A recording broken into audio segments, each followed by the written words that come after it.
Hello, everybody. It is Friday the 13th, March 13, 2026. I am setting up for Debbie Perkins podcast, and Willie Windwalker later on. We will get everybody up and rolling here shortly. Just getting everybody set up. Hope everybody had a great and terrific week. It's been pretty nice here this week. So, hope everybody had great streams throughout the week that stream. And if you work, well, hope you had an awesome work week too. And if you don't work, I hope your family and everybody else is doing great.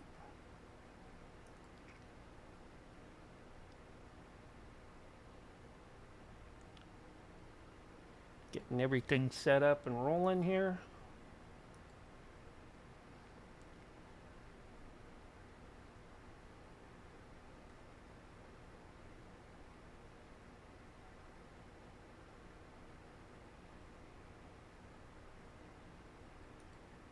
Hey, Cecilia in the Kick Chat. Appreciate you, doll.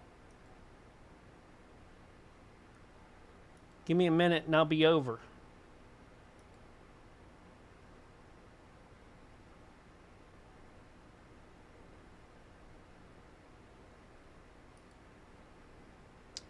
Over to the Kick Chat, that is.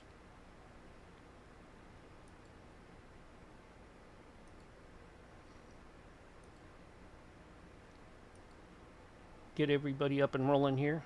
Hold on here. Let me mute this out and get her opening screen up.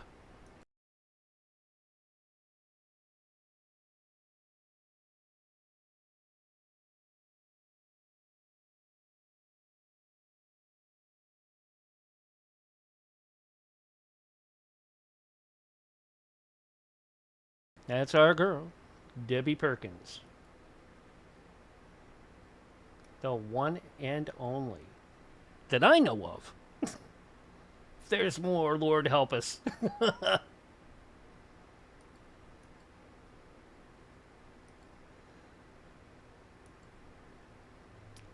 I will be getting Debbie and Willie on here very shortly, so just be patient with me.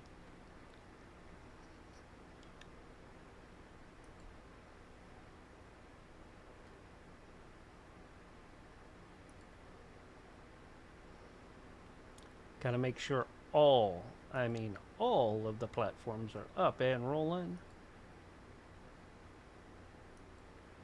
Got one that's kind of giving me a little bit of issue here and there, but hey.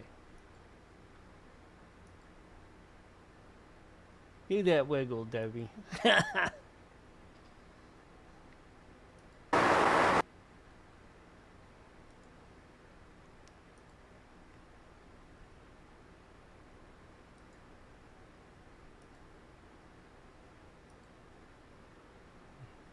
Anyways,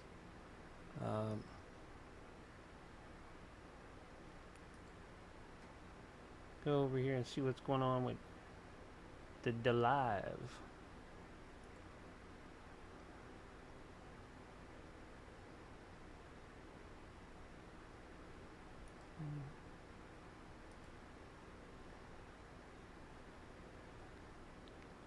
See when we can get our D Live listeners up and rolling.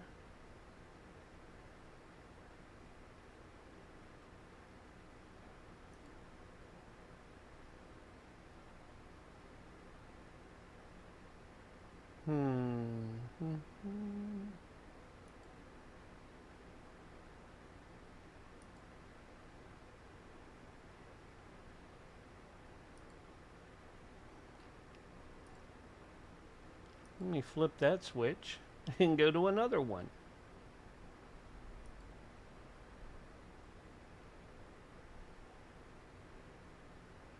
Well, I guess not.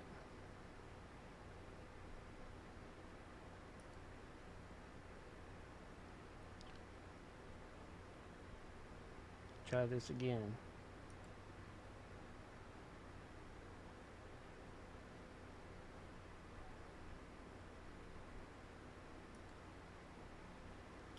While that's working, I will get Debbie up and rolling. See how she's doing today.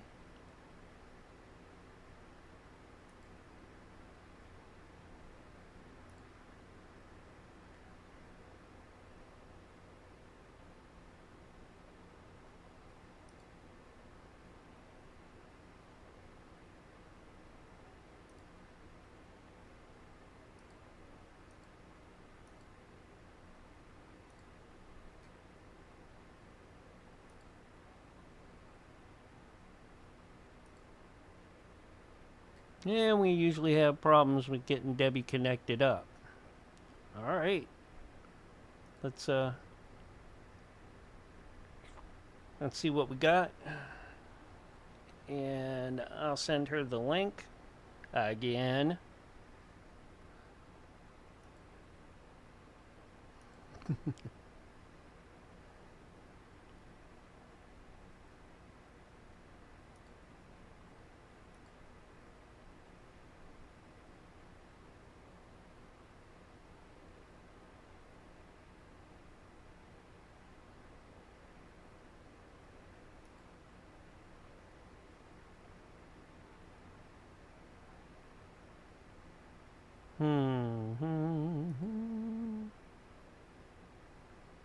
Try that. That didn't work. Okay.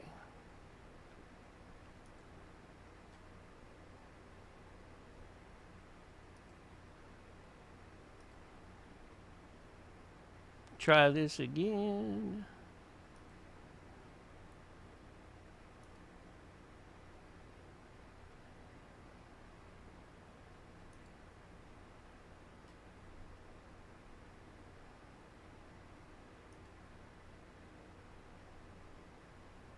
I'm going to see if Willie can join us. Nope.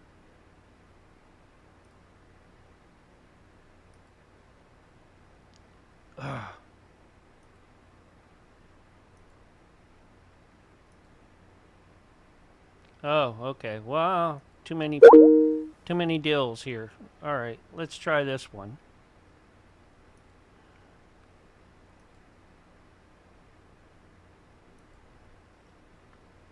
Too confusing.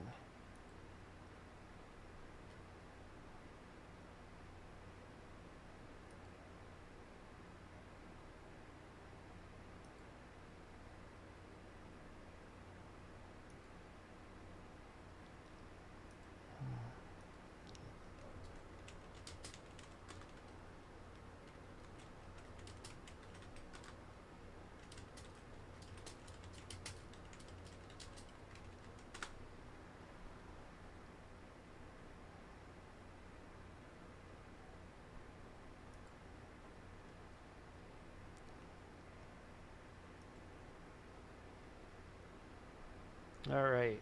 Well, while we do that and get teams all set up,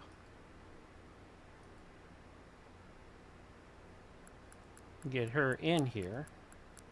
I'm in here. Hang on. Hey, there you are. Right. He said the link didn't work. So what do I tell him? What do you mean the link didn't work? The link said it was no longer available. Should I send it to him again? Yeah. Well, this all link. Right. Not. Can you reset? Can you send me this link so I can send it forward? I'll send it to him. Okay. Okay, hold on here. All right, so I'm not worrying about my picture right now. I'm going to go focus on getting this done. So if everybody's looking at me, nope, not yet. They will. Okay. Okay, good. I got your wiggle screen up. I can't see without my glasses, and I lost them yesterday. Yeah, so that's probably a good thing, though. I'm so blind right now, and my eyes hurt when I try to read. All right. So I've avoided reading it. Let me try getting a hold of Willie. It's Chris Maggot I gotta send it to, and Willie knows to come in at the top of the hour. Yeah, on this one, well, he told me he was going to come in early. He can come in as early as he wants, but he'll just sit there and wait for, which is fine. Yeah, I mean, I don't mind. He wanted to test some stuff out. It's okay. He's fine. He doesn't. If it gets him out of his sadness, we're doing a good thing. All right. So, yeah, just the link for this. I'm going to send you. I'm going to put the link. What do you want over on Facebook? I need it. Yeah, I need it. Yeah, let me do it that way. All right, now. You're killing me. Oh, I kill myself. Huh? Don't die. I'm too stupid to die. All right, so let me go to Facebook. Too many accounts, Debbie. Too many. I'm sorry. It's because I fucking break phones. It's like every time you get a new phone or a new device, it's a new account for you. I'm like, oh my god, really? Come on. Yeah, it is. Just because you can't remember passwords. I can't remember my identities. I get it. Jesus Christ, I just sent it back to you. What's wrong with me? Please don't air me right now. I'm losing I have not had coffee in the last 2 days. All right, so I just sent it to Chris. I'm going to tell him this should work. That is the real Debbie Perkins right there. Okay. Yeah. Look at it. All right. Okay, hold on here. Let me. Did I? Yeah, I did send it to you in Facebook. Yeah. Yep. Yeah. There we go. No. It's under one of your billion accounts over there. Don't tell everybody. Well, this way. Why don't you just set up a fan page? There's no limit to fan pages. All right. They can hack my old pages. All right, so I just told them. You're killing me. I'm trying not to kill anybody, but good God. Anyway. Well, how about that? You got me on camera today. Hi, Deb. I know, I see you. I see you. You look good. Me in my bright green shirt. I know, that wicked stands out, and I'm bright pink. Doesn't it look nice? I really like that shirt. This shirt, I should say. Be my luck, while we're on air today, I'll catch it on fire, lighting my torch with the torch on my pipe here. I'm like, oh boy. Let me see. Yeah, now see, I could turn my head and do that Alfred Hitchcock look. I got the pipe, so I'm gonna get out of Facebook and get that out of here. I don't like open windows. Just a chat. All right, so Chris, you can join us. The right hand should be, I'm not sure if you're on a computer or not. The right hand at the top says join with video or audio.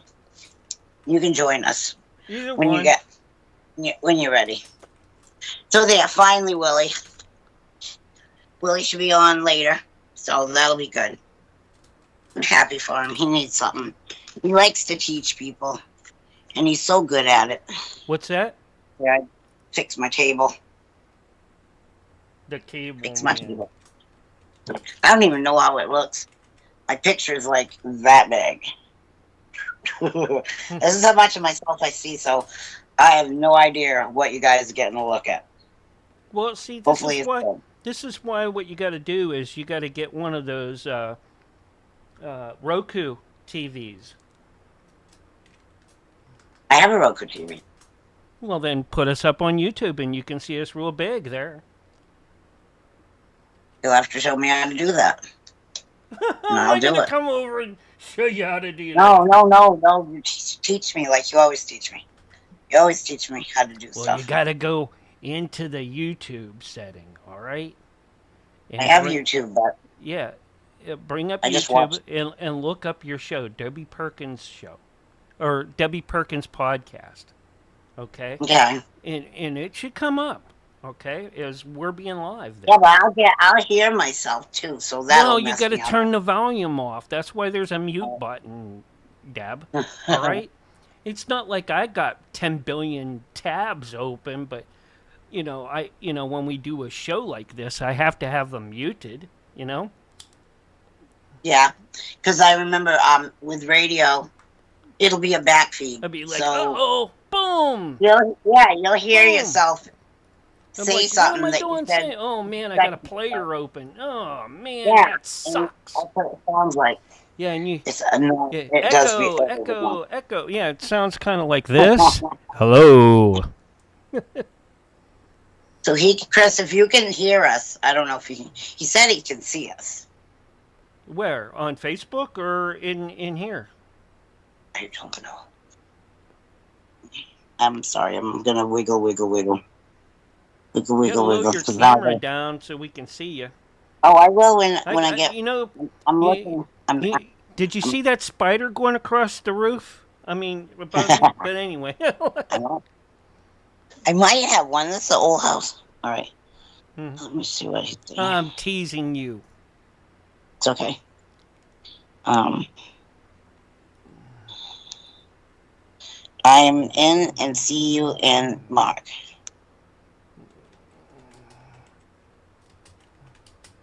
I just told him to join the call on Facebook, so on Messenger. All right, and then I can shut that window out because I don't like leaving that open when I'm on a call. It was a show, especially. I do not like windows open when I'm on the show. It's too confusing for me. So I told him to join when he's ready. All right, wait a minute. He gave me a thumbs up. Next to the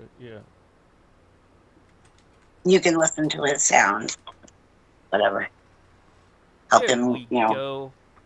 Hopefully that will help get him into the room. Yeah, we'll see. We'll see. Well, Teams is what, a year old now? No, it's been around for a couple of years now. Is it really? Yeah. Now, what did Skype do? They just started charging people, or no. Well, they always charged people, but Microsoft didn't want to do what Teams did. They wanted to be different and have all the spyware and all the other stuff in there, So yeah. Well, oh, okay. I'd like to welcome everybody into the chats wherever you may be, however you may are, or whoever you may be and what you may be. All right. Yes. We like to welcome everybody in that's with us today. We're going to have a great show, I'm sure. Debbie's here. Look out. We got Chris here. Yeah, Chris is here too. He's coming in. Hold on here. Let me add him in. Here we go. Hi, Chris. How you doing, bud? Let me fix his gallery so we can... Can you hear me? Yeah, we can hear you. How you doing, Chris? Can you hear me? Pretty good. Yeah, I can hear you. All right. Hi, Chris. Hey, how you doing? Good, how are you? Better today. Good. You can use your camera if you want. You don't have to. That's totally your choice. Yeah. I don't even have one hooked up, so. Okay. Yeah, Jack keeps saying... on camera. He never gets on camera. He's usually like half of him on camera, like not even, like his glasses. You get to see his glasses. Jack usually uses a camera. In the last couple weeks, he's like... I'm like, where's your camera, Jack? He goes, the wife took it again. She needs it for work. I'm like, Jack, how can you let her use the camera for when we're on the air like this? You can't let her do that. He's like, oh, you know how she is. Nah, I'm sure she's a wonderful lady. I haven't met Mrs. Carey yet, but I don't know if you know Jack Carey. Chris or not. He used to be with Gaia TV at one time. No, I don't know of him. Yeah. I got that piano. He's an ancient aliener guy. Oh, my God. Okay. Oh, he likes the Ancient Aliens. He's been on it. The show. Yep, he's been on the show. History I've seen a Channel. lot of Yeah, he's I know been those all shows. over, and especially I feel really, honored that he picked me to produce him. So that's pretty cool. yeah, but I've known Jack But- for years. Oh, that goes all the way back. When we were doing Cafe Enigma, Deb, and you were in that too. My old show. Did a lot of shows. Yeah. Chris, you've done a lot of shows. You've been a guest on a lot of shows, haven't you? Yeah, I have radio, You really podcasts, have. TVs. My God, since I first talked to you, that was a long time ago. I'm thinking like maybe 2011. It was around there. 2011, Oh, Yeah. somewhere around there. I Yeah. think it was the first time I ever heard about you. Then they learned about you, and then we interviewed you. I want to say I interviewed you. You know what? It's been so long. I can't remember. I It's can't been remember so last long. week. I love this because it feels good to find out how people have evolved, Yeah. especially in the last 10 years. Yeah. I mean, I've been with Mark since 2012, Wow. right, Mark? Yeah. About 2012, Maybe earlier. somewhere around there. But Yeah. 11 and 12, I want to say, because I won a few awards at that time for the radio show, which, Yeah. like, you think that's going to happen. It was nice, though. I mean, it showed that people appreciate good programming because I try to keep it clean. You know what I mean? Like, Yeah. I only had a few drunk people on. Well, One of them we would all know, but I just don't want to drop that guy's name. He's a cool girl. And we all Fair know enough. one of them we would all know, but I just don't want to drop that guy's name. He's a cool girl. And we all know one of them we would all know, but I just don't want to drop that guy. There's a lot of actors that you can interview that will drink whiskey on the show. They can't help themselves. So, like, some sell tequila. well, know? I was thinking of our other guy, Mr. Leon Hendricks, Jimmy's brother. Yeah, what's he doing? Oh yeah, I haven't talked to him. he was lit. I'm like, oh, Was he? boy. Oh, on Mike, what's he doing? I thought Yeah, he hold was. on here. I haven't talked to him. I enjoyed hearing the backstory of their childhood. Oh, on Mike, what's he doing? I enjoyed hearing the backstory in their childhood and how they were raised by their dad. And, their dad kind of like put his neck out for him. And Jimmy found, somebody gave him a guitar that had like almost no strings or something. And then he had a Strings, strong. He put 4 strings on it. Yeah. Well, and he had- actually, he started out playing ukulele. But I mean, if you have the talent that's what's in front of you, you're going to use it. You'll if you want to learn piano and all you have is an organ, you're going to learn how to play the piano on the organ. You're going to learn that. You learn That's with what what you got. Yeah. But yeah, it was a great. I should get him back on. He was a very interesting fella. You feel sad that they go through so much stuff with because his brother was a legend. Yeah. Jimi Hendrix was a legend, so that falls back on the siblings. I think. You can put some added pressure on them. Yeah. Now, are you a rock star like Keith Page? Because he's doing he's like a rock star and film producer, and I know you're doing movies now too. But I didn't know if you did music too. I did. You never know. I did. I played at the Whiskey Go Go once in L.A. Oh, that's cool. Actually, it's kind of a different feel, isn't it? You're up there in front of. Completely different feel. Yeah, I mean, I've lectured. It was a paranormal thing, and somebody wanted to know about anomalies, and I'm not a wicked fan, but I still got up there and spoke of them, what I had learned, Right. and I was so scared because I've smoked in front of the college classroom, but there's only like 20 kids in there. This was like 275 people, and it was up at the Spalding Inn. And I don't know why they dragged me up there, because John Zaffis just did like a presentation, and here I am jumping up after John Zaffis. I'm like totally out of my league. I felt so. Well, I felt smart at the minute. I felt smart when I was standing up there when people were asking me questions. John makes you feel so at home when, and he's really easy going guy. When you're he's just a normal guy. Yeah, he is. Yeah. He is. He's a really nice guy. Actually, my first radio interview, him and Dave Jones interviewed me. So, oh, really? Yeah. That was back in my Para X days. Oh, wow. Yeah. Para X. Yeah. I remember Para X. Yeah. I was, I did the Wednesday shows at midnight and a Saturday show. The show that we originally started out with, I started out with, was Paranormal Parodies. I don't know if you ever heard of that before. Yeah. I remember that. Not a lot, but I remember it. Yeah. I know the name very well. Well, yeah, no, you would, because I bring it up quite a bit. It's like nostalgic for me. Hey, Wobbly in the Kick Chat.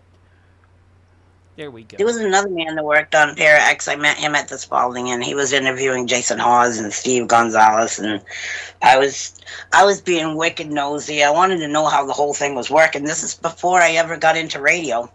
I was so nosy. I needed to sit right beside him to know what was going on. I forgot his name. I wish I could remember, because he inspired me to actually be a radio. Because at the time I was more interested in the paranormal. I didn't really care about media. Like, I was learning to help other people, so I was learning from people, helping people to learn more. You know what I mean? I didn't really care about, like, I really don't. I still don't. I mean, I love my audience, and I love the people that tune in and listen to us, because I hope we all share and everybody learns something from everybody, Right. But where was I going with this? I completely lost track. Isn't that sad? I had a moment. But, I think it's pretty interesting. You're from Kentucky too, right? Originally, no. No? But you are now, right? Yeah, that's where I live now. Yeah. All right, we'll talk about your childhood. When we start the segment, I think right now Mark's just getting our levels and whatever. What are you doing, Mark? You just kind of gathering. Well, I'm checking chats out. Wobbly's in there. Rigged up. He's over in California, but he's in the Kick Chat. We got a lot of platforms that we're out on, and here in a few minutes, I'm going to switch us over. We're going to stay in the same room, Chris. Yeah. Okay. Mm-hmm. Yeah. And you'll see. I'm going to call us back. All right. That's fine. So that because we're on a timer, if you see at the top of the screen, and we don't want to get cut off. All right. Right. I can see that. So and I try to keep all the shows, even if they're not on the radio side. We kind of start near as close to the top of the hour as we possibly can. That's right. That way, because we kind of advertise. I advertise it that way. We're going to start it, but the pre-show, I want to make sure that we get all the sound levels good to go. I have all the bells and whistles on the platform streaming right, and Good deal. I don't get complaints from people in the chat, saying, "Hey, we're getting an echo. You got a player open." Right. Yeah. When Willie comes on, would you put a finger up to let me know? And then I'll just bring him in. Because Willie's going to start working on his thing after us, you know what I mean? I was thinking he was coming in now, for the pre-show just to check his... Actually. Check his I don't mind all that. if Willie comes in whenever he wants, because we love Willie. You know Willie Windwalker. I do. Yeah. He's a good, genuine guy, isn't he? Yeah. I think the world of him. We had him on last week. I interviewed him, and then I interviewed Keith Age. That went really good. Keith's a great guy. I love him. He knows you very well, too. You guys are long. Keith He's and a Sandra. goofball. Yeah. Good people, great That people, brings me honestly. back some great interviews with Keith and Sandra. Yeah. The Johnson, the Yeah. Johnsons. Yeah, I know them guys too. I know a lot of people are just. When I learned about paranormal, I was looking for the best. I was You, weaving my way through that crowd of people, you and there know, was so many people that was know-it-alls, but they didn't know anything. And then you had the people that knew a lot but didn't really want to talk a lot. So you had to kind of like weave through those people to find legit people that weren't faking and all that. So and it's still the same way today. But the long time ones like Chris, you're old school. Yeah. Like John Gaffis, Keith Age. We're talking people that been in it more than 20 years. don't You take know. this wrong, Chris, but Hmm. maybe take it as a compliment. When you first came on, I thought Lon Strickler was on with us. You got that deep voice like him. So Yeah. I don't know if you know Lon or not. No, I mean, I've been told about my voice, so Yeah. yeah. He's You got that singer's voice. The what? a You got singer's like voice. what's his name? Tracy. Why can't I say his name? I think his name is Tracy. Blonde haired guy, blondish. Mm. Sang How Do You Like It Now? How Do You Like Me Now? Remember that Oh, song? yeah, That's I who know you something. were. That too. Oh, Yeah, you that's a never know. compliment. I'll take them all. Good. I'm glad. All right, so Mark, you ready to shut I'm down and gonna start I'm up? gonna switch us over to the next room. So stand by. All right. Hang up though, so that I can do Okay. this. All right. All right, hanging up right now. Okay. Hanging up. All right. We'll be right back with Debbie Perkins, and we'll get her show started. Hold on, folks. Look out, cats, dogs, and kids. We got a great show tonight. Uh, new segment starting tonight. Willie Windwalker Gibson, coming in with us on the second hour. Let me get everybody in here again. Hey, Deb, there you are. Now we got to get Chris back.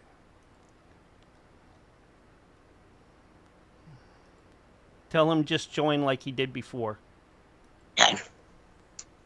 Okay, Yeah, and 1 second. while I set all of us up on OBS, then I'll go 3, 2, 1, go. Okay, hold on. I don't know why it doesn't ring because I didn't hear it ring. I don't know. I don't know. I watch for it to send Yeah. me a notification. Well, Once it sends me, here he is. Here I am. it'll send me a notification, back. and then I can join. There you But Right. for some weird reason, it just doesn't. But anyway, All right, hold So on. the- I'm going to give you the countdown, all right? 3, 2, 1. And good evening, everybody. whoa, I didn't say go. You're getting ahead of me. All right, 3, 2, 1, go. Good evening, everybody, and welcome to the Hollywood Red Carpet Radio Show. I'm Debbie Perkins. I'm your host, and I've got an amazing, interesting gentleman.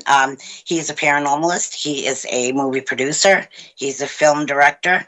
He's actually, there's a lot more to him. He wears a lot of hats, so we're going to bring him on right now. We're going to talk. So, Chris Maggard, welcome to the show. Yeah, thank you, Debbie. Boy, it's been a long time, and what I know about you from the past, I want to recap for people that don't know who you are and are more interested in what some of the things you're doing. But let's start out right now. You live in Louisville, but you grew up somewhere different. Well, I live in northern Kentucky, but I grew up in Southern California. Wow. That's day and night. That's Yeah, way different. Wow. it was a culture shock when I moved here. Oh my gosh. From the West Coast to the East Coast. Hmm. Wow. That's huge. Yeah, So it was a what trip. brought you from that direction over here? Was it like family or? So I just really got tired of California. And so I had my step family lived out here, so I just went ahead and moved out here and planted my roots here, and things started going in directions that I kind of liked, and I just followed it. That's wonderful, and that's really cool. Now, what was your what got you interested in the paranormal? Because I mean, there's Mm. a lot of avenues in paranormal, as we all know. Mhm. And what got you interested in the afterlife of the paranormal? So it started when I was probably, I don't know, around 8 or 7 or 8, somewhere around there. We lived in Fountain Valley, California. My parents had this pretty nice house. And my sister started getting attacked by something that we didn't know about or couldn't see, but literally was beating the crap out of her physically in front of us. And so my parents did the normal thing, take my sister to the doctor, see if she's crazy. She wasn't, she was fine. Um, it got worse. So we moved out of that house, moved into Riverside, California. Well, outside of Riverside, it's called Grand Terrace. Same thing started happening again in that house. And so we all moved. I graduated from high school, moved out, moved out. My parents moved out, and that house burned down. And then I got my own Yeah. place. Yeah. Oh my gosh! I'm wondering, was it following you? So Like, that's was yeah. So something it followed me. It followed me. because you're empathic, probably. You know, So yeah, uh, right? I didn't know anything at that time. I was just. I mean, as a teenager, I started reading books, trying to understand what the Right. supernatural, the unknown is. How can Yeah. something we can't see affect the physical world? And can it So hurt us? Right. You yeah, want to know, right, can you be absolutely, hurt? Can your family be injured yeah, by such energies? right. So when I lived at my own place, is I started. I think the last straw was, to make a long story short, my dog noticed something was happening in my bedroom, and then I felt. I mean, this is something like straight out of a Ghostbusters.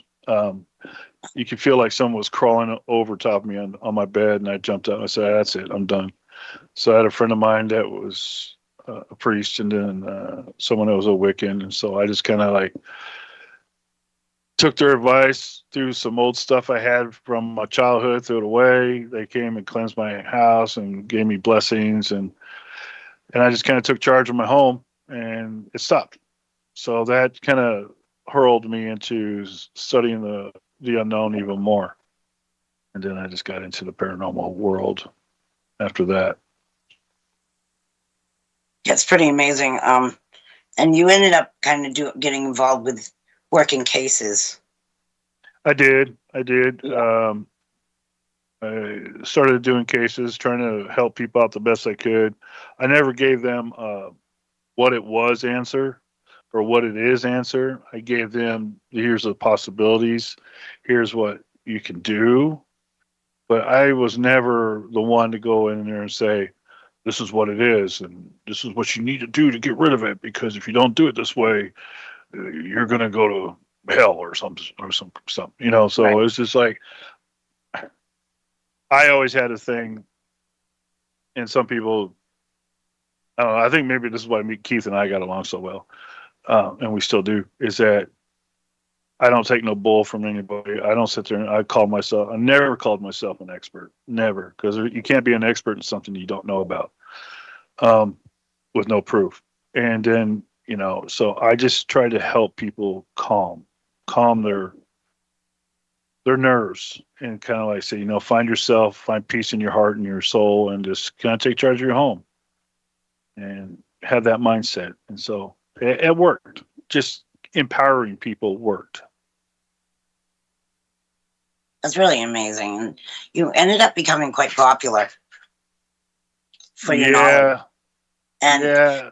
was that odd for you? I mean, because to be honest, I believe that you're like me. You get into it because you are interested, and Right. you want to expand your knowledge, Mm-hmm. but you don't know that it comes with people that are looking at you going, I want to hear what he's got to say because he's making sense. You know what I'm saying? A lot of people would gravitate towards you.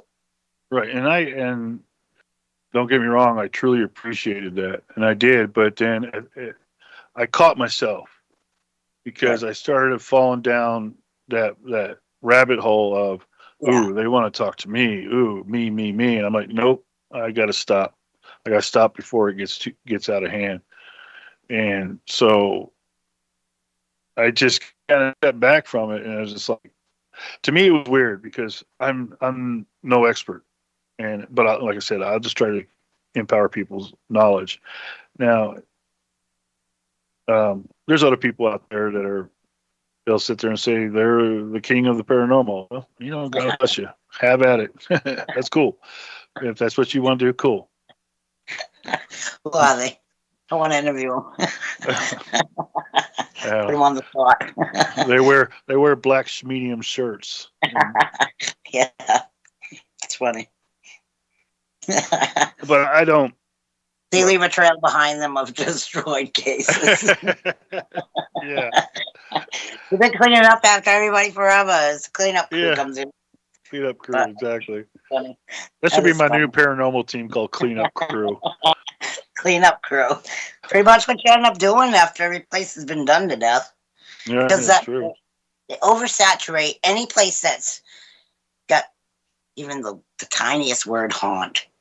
They just bang it out, and then they just bring their crap with them, and then they leave their crap with them. I don't know how many times I've been to a case I find somebody else's recorder, or random stuff that the teams have left behind, and it's like, like they're leaving this stuff behind, so things are getting worse. Yeah, Lots of people won't let people in anymore either because of that fact. Exactly. I mean, I came across a case where this team told this lady that she needed to move out of her house because they couldn't get rid of the demon in the house. Oh, it was a demon, huh? Yeah, it was a demon. Oh, geez. Yeah, that's rare.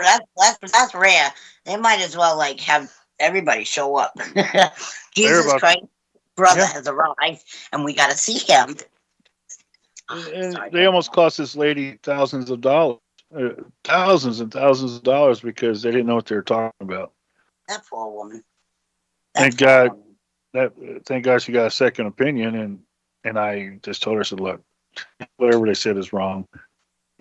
Here, you got some bad piping in your wall. You got bad piping in your wall, and you got animals. Yeah, you're trying to figure out what could be going on, debunking before you make claim that maybe this is a legitimate haunting. Maybe this checks all marks on the list that we go by. Yeah. But then again, maybe they've got electrical issues and the house could have burnt down. Just saying, you probably save more people because you look into those the oddities. Like, why would the sink drip? Well, maybe there's too much pressure built up. Why would the lights flicker? Well, maybe there's a mouse eating a cord up in the attic. Exactly. It's random, but it happens. And so people think, ooh, the TV went on and off. Well, your Roku could be connected to the neighbor's Roku. Exactly. It's true. Very true. Just saying. You run the same products, the cheap products we all buy. I mean, it could run. So all of a sudden your channel stopped flicking. My house is 220 years old. There better be a ghost in my house, at least one or three. But right. that they've seen things, but they don't bother me.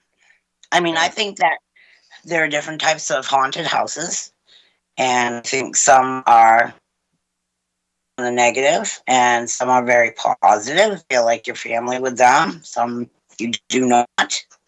But I don't think that. I think when somebody says that it's a demon, my ears perk up. I'm going, okay, wait a minute. What kind of BS are we dealing with here? Is it legit? Because not every day you get to meet a demon. Right? Yeah. Just saying, he would become very popular very fast. Then he'd run away because he's getting too popular. Right? Exactly. Scare the demon right out by social media. But oh my gosh. So anyways, Chris, you were dealing with a crazy case. Yeah. So this lady, there's several crazy cases I dealt with. I'm sure. Just scratch the surface on a There few. was one that, so towards the end of my paranormal journey, Yeah. there was one of the cases, besides the people that are involved with the paranormal world, but there was this one case, this one lady went out there and knocked on her door. This was another demon case. She says she's got demons. I'm like, okay. She goes, "Oh, where's your camera gear?" I says, "Why?" She goes, "Is this going to be on TV?" I said, "No." She goes, "Well, why not?" I'm like, "Okay, No. Yeah, all right, okay, I all got right, it. At least come across people like that. They want to be famous. They want their location of their home or whatever to be famous. yeah." And it's just odd that they would want that. They think they're going to get money, a lot of money. What do you think money? Like they just don't have it. Like, if you It's notice, they slow down because they don't pay money. it's people like that kind of ruined it for me, and then there's people that are considered celebrities and that just I've had words with and told them, not as big as you think you are, Right. and you're not always right. And so it was just, and I had to tell them you're leading people in the wrong direction, blah blah blah. So But I don't know. no, I think that maybe they needed a wake up call. Sometimes it's good to have somebody tell you where you're stepping on a line, and whether or Yeah, not they like it, they don't have to like it. no, But you're saying it for the benefit of not just them but the community, like right, everybody that gets involved. right. It's not like you're pointing at them and picking them out of the crowd and saying, "Look, you." No, you're saying in general, please, keep it clean, keep it right. Yeah, Don't you don't need to fake because there's cases out there that are more traumatic, more dramatic. I mean, there's battlefields. There's there's places there are mass graves, hmm, hauntings. Anytime you go where there's death, which is pretty much everywhere on this planet, there's always something dying somewhere here on this planet. Where this land, something's died. I mean, you can So walk down the street and there's probably bones 10 feet under the ground. You never know. some of them under parking lots. Exactly. There's actually one in the town next to mine that they actually put tar over the graveyard. They Oh, tried to find some of the bones and then they gave up or got lazy or whatever. Maybe it wasn't in the budget. Who the heck knows? But probably wasn't in the budget. they ended up tarring over all these dead bodies, and Nice. and then the old town hall is like right there, like it's right there. So one day they had a flooding in their basement, so some Ooh. guy dug a little bit of a trench to get the water to go down because there was like a cutoff where the land went like this and then went like this. Okay, so they wanted the water to go down the hill. The guy dug up 2 dead bodies. Oh, I Just bet that was fun. oh yeah, stupid town. Have guys do the job right. But like I was thinking, geez, I wonder if that place might have a little bit of energy going on. These bodies Right. were not taken care of correctly. Some of them are sealed, their fate sealed forever anyways, but it happens, Mm-hmm. It does more often than you think. We live in a weird world, that's for sure. Oh, yeah. So now some of the things that you've gotten involved with now you're working on movies and stuff.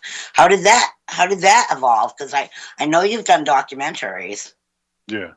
Well, actually, when I graduated from high school in '86, that's 1986, and not 1886. 19. Yeah. I'm not.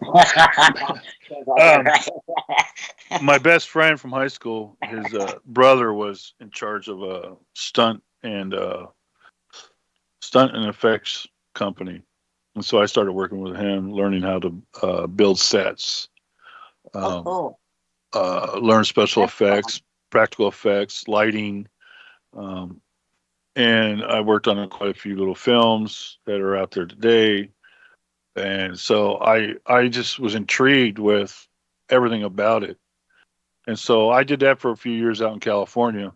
And then I moved out here to Kentucky and I got into the paranormal world. Then I started a paranormal reality show. And then that's where I caught myself to be like, hey, I need to tone it down. And then I stepped away from the paranormal world and told my wife, I said, I want to make a movie. And she's like, what? Came out So of the blue. yeah, I said, I want to make a film. You And probably shocked her. She probably, yeah, okay, Chris. How many more dreams do you want to throw at me? That's, you know what I right. mean? Like, Well, I but mean, that's cool. she's like, well, what do you need for that? And I told her, she's like, well, can't you just use a regular lamp for lights? I go, no, you can't. You Oh, can't. That don't work that way on film. And no. so I did my first film, first official film, a little cheesy horror film. And I call it That's cheesy cool, though. because, That's fun. huh? That sounds like it was fun. It was fun. Cheesy horror films are awesome, too. You know, Yeah, it's how you learn and get better at yeah. I what think look. everybody's done a horror movie or something, but I've done Yeah. 2 horror films. I've done a rom-com, um, and I've done 3 documentaries, several music videos. Wow. Uh, Wow. You are staying really busy. Now, well, and, not as busy as I want. you know, but now some of the movies that you're working on, are those based on horrors or are you kind of just like open to whatever? So the first film, Rosalie, it was based on the paranormal community, and it didn't get what I want. I didn't get what I wanted. Let me put it that way. Then I did a part 2 called Root, and that was a little better.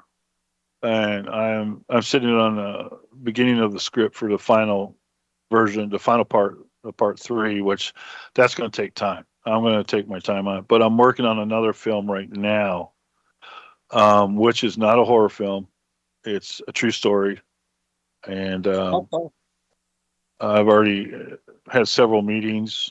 So I got to do a rewrite of the script, or not so much a full script, but um, I'm not a writer when it comes to scripts. I'm not, but I do my best. And I had a great meeting with a guy who's potentially going to be the director and a producer, and they gave me some good tips. And so now I'm adding some things to it. My wife helped me, came up with a great idea, and so this story is very personal. So I don't stick with horror films. I do Right. a romantic comedy. Oh, Um, cool. which is it's called oh no, it's not called Bachelor's Valentine anymore. It's called Reluctant Heart, which is on Tubi, um, I think Apple TV, Amazon. It's on quite a few channels. Oh, that's good. I like that you get some of these on the platforms. Yeah, I think the hardest part about making the film is like you put all that time and all that money and everything into it, and then you don't have any place to put it. well So that's having the thing. platforms is Yeah, amazing, an awesome blessing. so like with Amazon and Tubi has it too, and all these other platforms are doing it. You can go ahead and go into what's called a director's portal. That's the best way to describe it. You're in charge of your own distribution. And so That's amazing. you sign up with it, and you have to do all the work. You have to Right. do all the work. Um, but in the end, you're cutting out the middleman, so which is a good thing. Because I mean, it does. It gets hard, but that's awesome that you're able to get them so that people can see them. Because I'm going to watch that movie.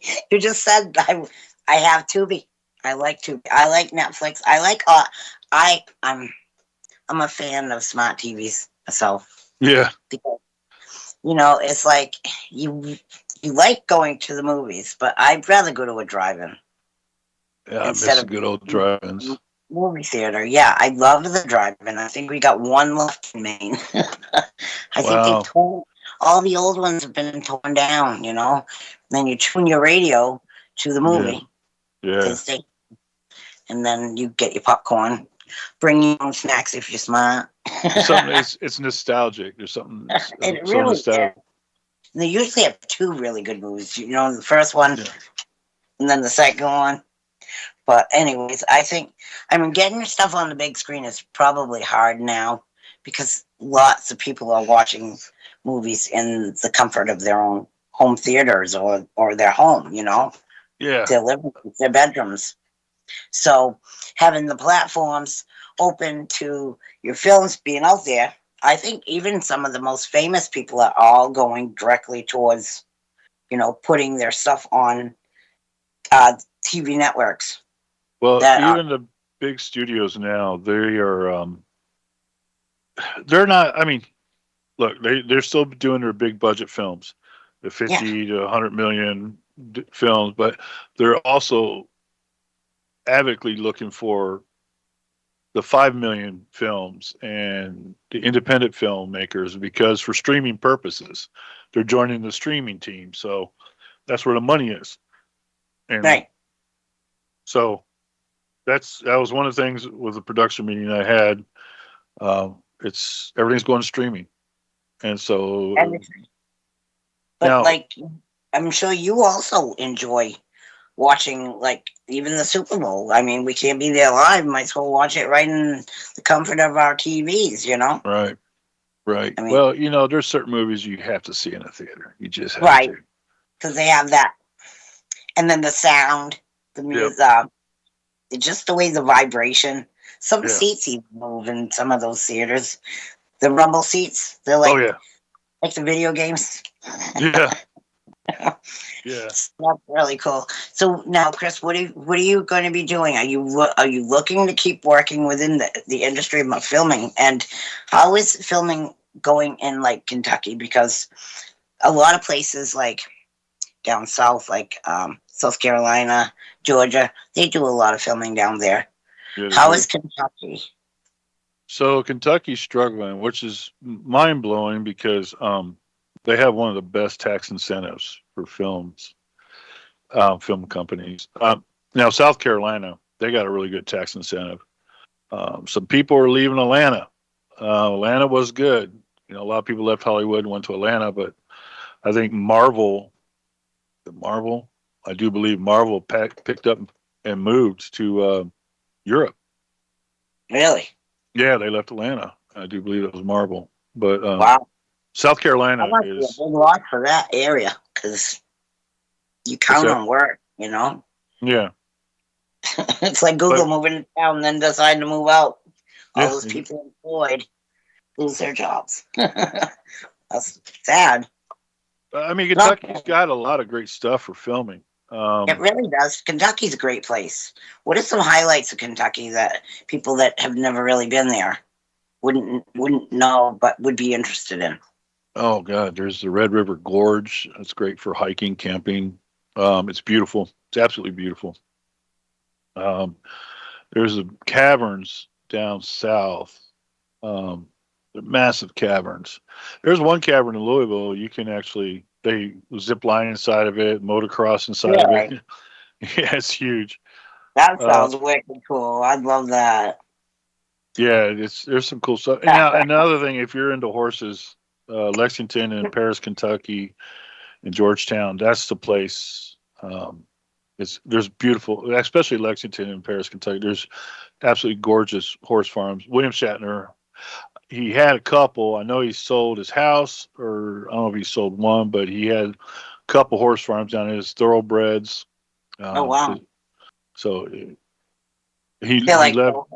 Like show horses, like the ones you show at the horse shows, the big horse shows. Because I know that they do a lot of the barrel racing. I mean, you guys have more. He had the like chariot. Sure. Yeah, he had like more of the chariot type where you sit. Oh no way! Oh my god! Not like the Roman chariots. Not that kind, but the kind you sit in. That's crazy. You get out there, Captain Kirk. Move, horse. The trotters? He has trotting horses? Thank you. Oh, yeah. Thank you. I couldn't think of the name. Thank you. They do sulky racing up here, too, but it's not as popular as down south. Not really. They use thoroughbreds for the trotting, but they use standardbreds too, so it's kind of a combination. But I'm sure the Morgans, I think Morgans were created down, I want to say probably. I'm not sure exactly where the Morgans were. I know it's down south somewhere, Right. down on the East Coast. They created the first Morgans, Mm. which Yeah, are beautiful horses. yeah. You just can't ride them till they're 4 years old because they're like a zebra. They're missing a vertebrae. Wow. Something I heard from owning horses all my life. Like, I didn't know that, and I went to help a lady on a horse farm, and she only had Morgans, so I learned that. But yeah, they were very popular. They were created by man, mixing this breed and that breed to create this one particular breed, and the man's name was Morgan. So, and then of course they use them for dressage. Hunter jumper, somewhat. Some hunter jumper, not a lot, because hunter jumper kind of ruins their legs. You know what I mean? Yeah. But anyways, you can move it on. I got caught into that. That's all good. So when it came to you, now you all done paranormal, but what's one of the most frightening experiences you ever had that you can talk about? Because I don't want to make you say something that you don't want to talk about, but what was an experience that you had personally that struck you? It was when it all started with my sister. Really? Yeah. So that still affects you a little bit, like knowledge-wise, like.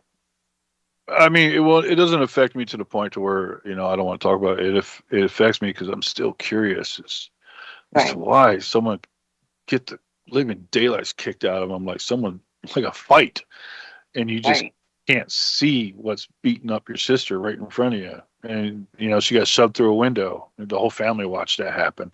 And there was nothing there to see physically to push her through the window. I mean, it looked like someone grabbed her and boom. So, I mean, now you ask my sister, she'll say, I don't want to talk about it because So she's actually like, it really frightened her. Oh, it changed her life. Down. It changed her life. Oh, I'm sure. Yeah, because she was the one that was targeted, and so she needs to ask. She's like probably asking herself, "Why me? Why me? Why not the neighbor? Why me?" You know what I mean? Right. Well, my mom and dad, they tried to find out some history about the person that owned the house before we did, or they did, and I guess the gentleman that owned the house before, according to the neighbors, he was a mean old dude. He was a womanizer. He's like, a woman was to not speak until spoken to, barefoot and pregnant. That's the type of guy he was.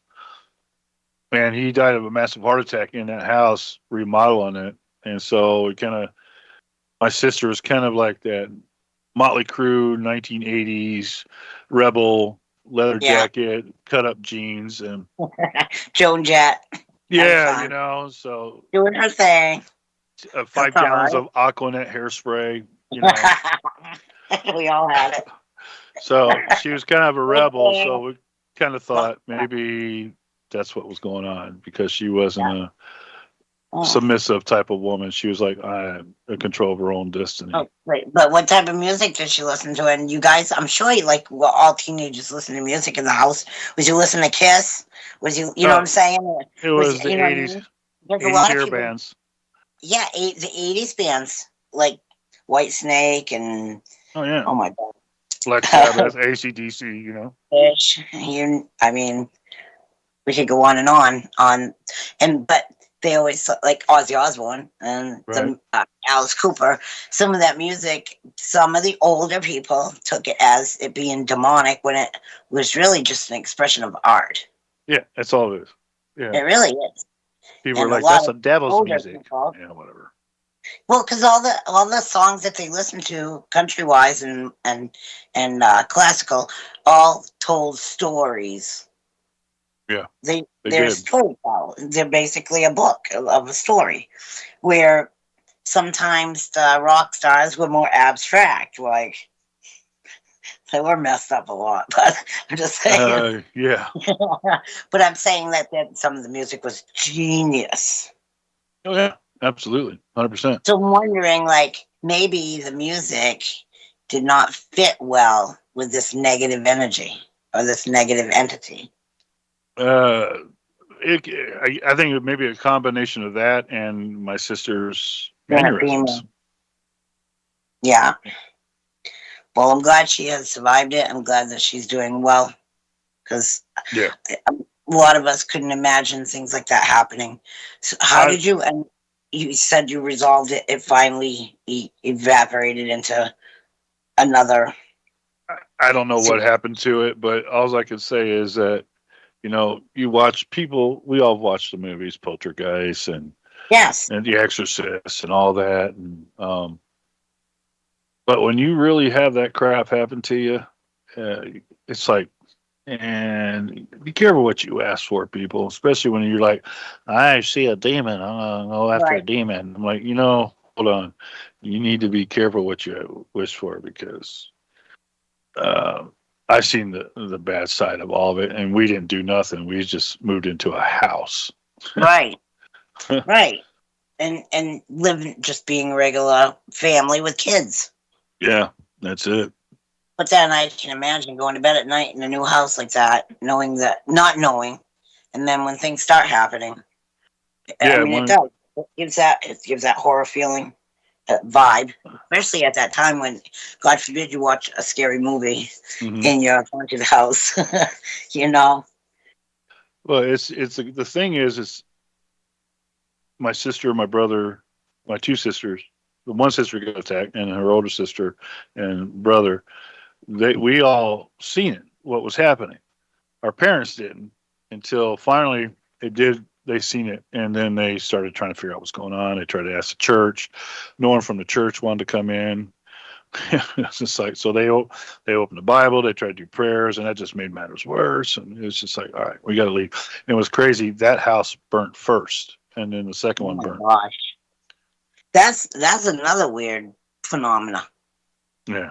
Those burns. I don't wish that on anybody. I don't. No, I had a burnout, and you lose everything. I mean, and then just that and the haunting and the attacks. I just don't wish that on anybody. Exactly. So now, do you still get involved with conventions? And I know you was lecturing for, people respect your opinions. So do you do any of that, or you mostly focus on the...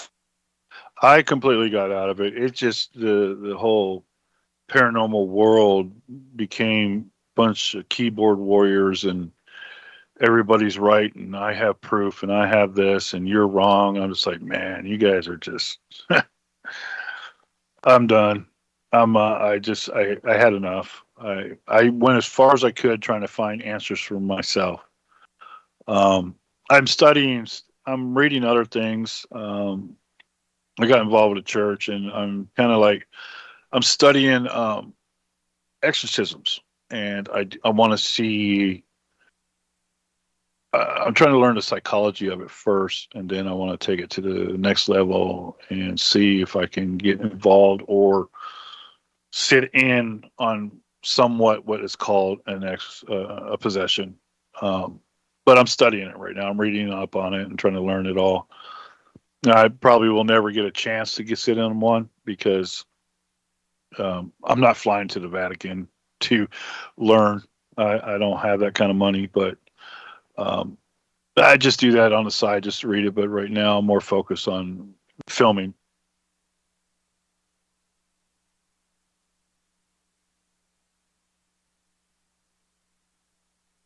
I think Deb froze. She froze.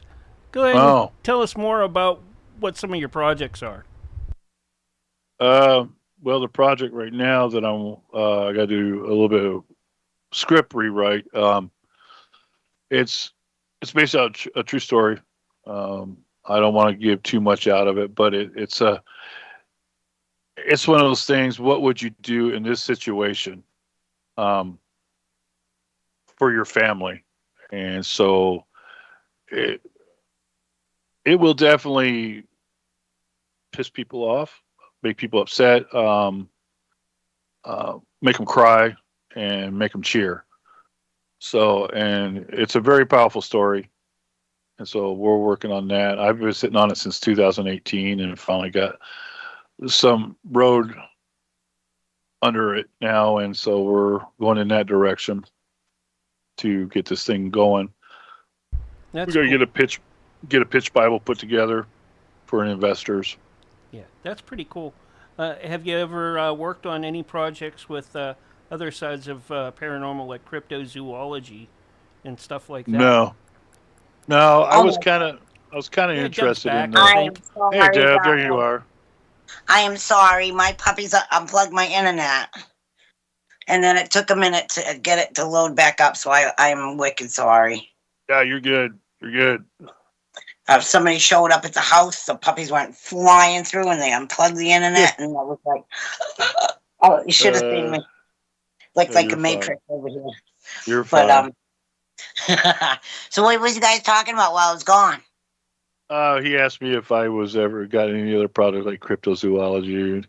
I was going to Have you say ever? that I looked into it.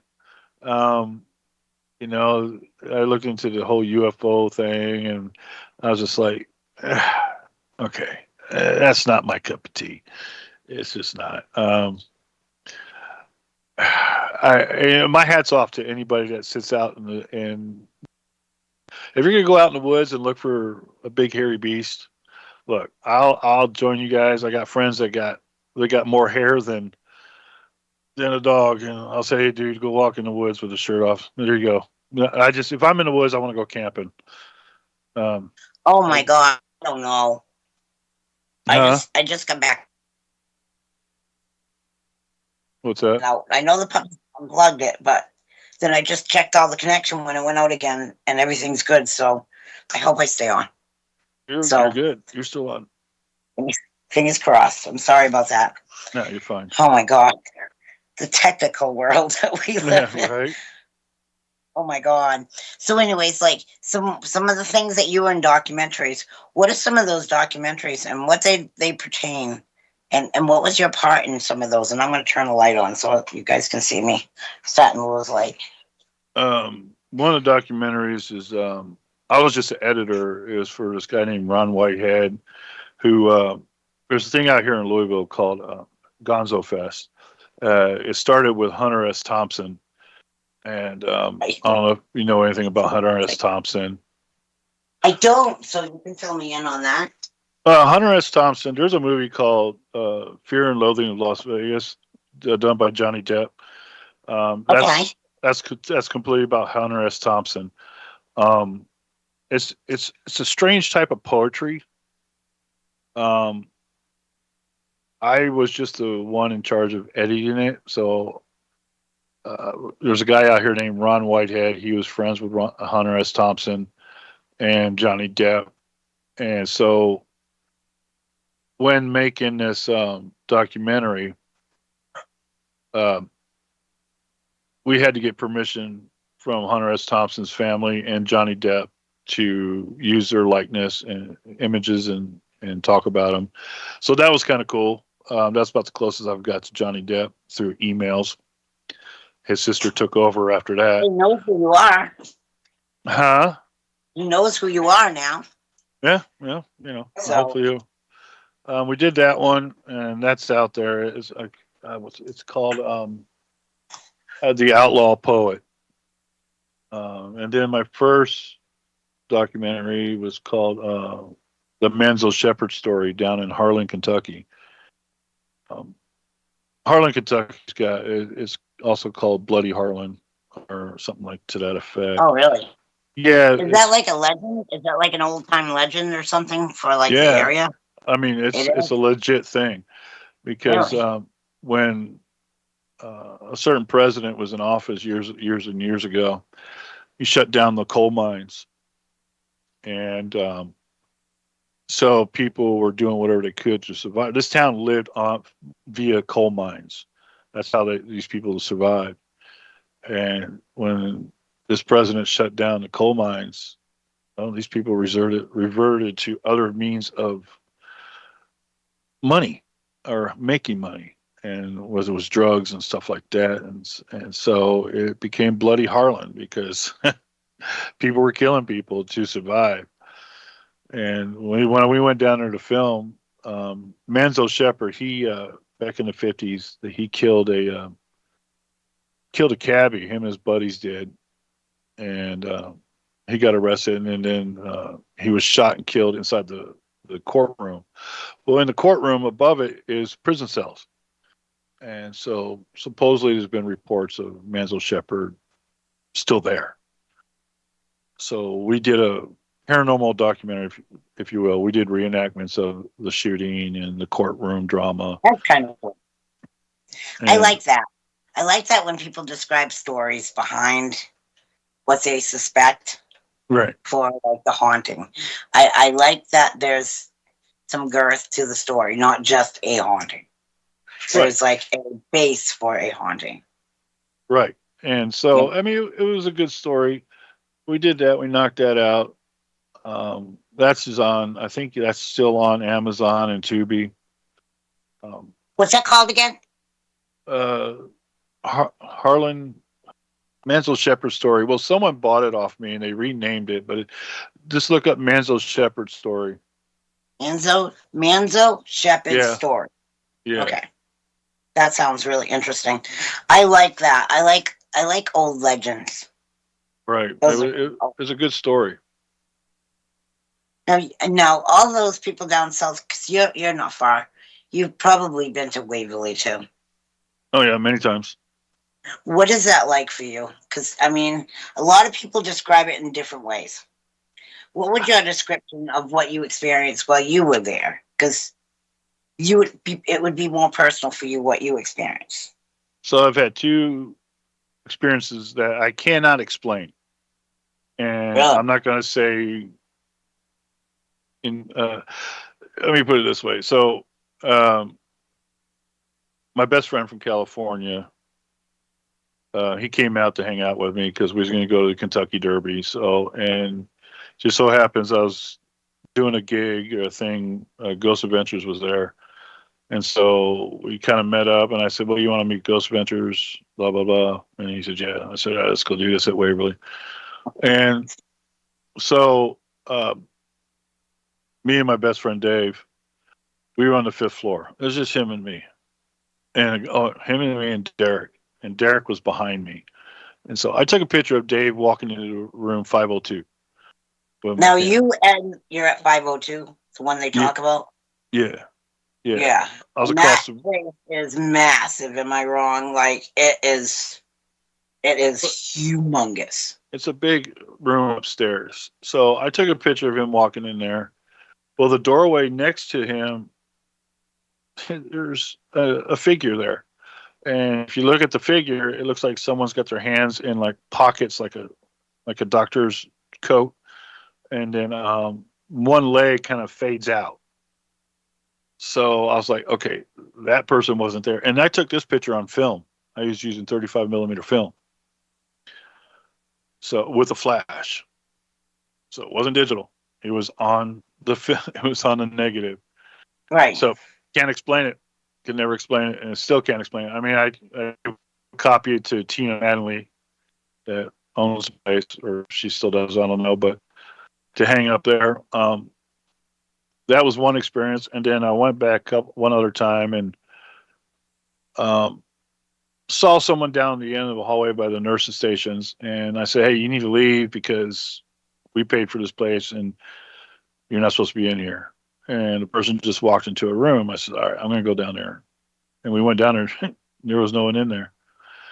I was like, "Okay, can't explain that unless this guy jumped off the 3rd floor out the window."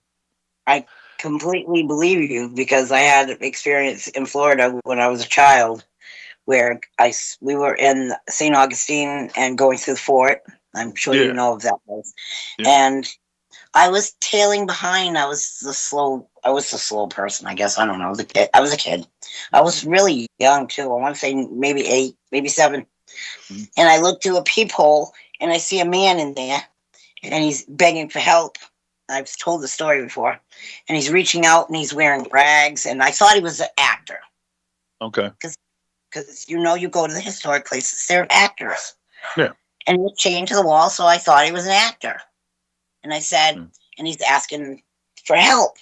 And that's why I told the adults, there's a man in there, wants to get out, he probably wants to go pee. Because I knew what those, the people that did the acting, I knew that they were people. And like, there's a man in there, he wants to get out. They looked in, there was nobody there. Wow. And I still can remember exactly what he looked like. He looked like Shaggy from Scooby-Doo, just with red clothes. And that's exactly what this man looked like to me. And so I tried to tell them that nobody listened. So we just finished the tour, and I just kept thinking, like, that poor man, he's probably in that cell. But there was nobody there. So I understand where you had that experience, because I've had that experience. It's really scary to know that you can see something and then it's gone. Yeah, it's intriguing. It is. Waverly, problem there, and I don't mean anything bad against Waverly. It's an impressive building. It really is an impressive building. So, a lot of sadness, a lot of death, a lot of like people that had diseases that were not going to live beyond that disease. They were there to like, and sort of like a poorhouse. And kind of. Yeah, they had the waves of diseases that were killing hundreds and hundreds, thousands of people. And it was brilliant the way it was built, because it was built on top of a hill. It was built in a certain type of shape so the wind could flow through there.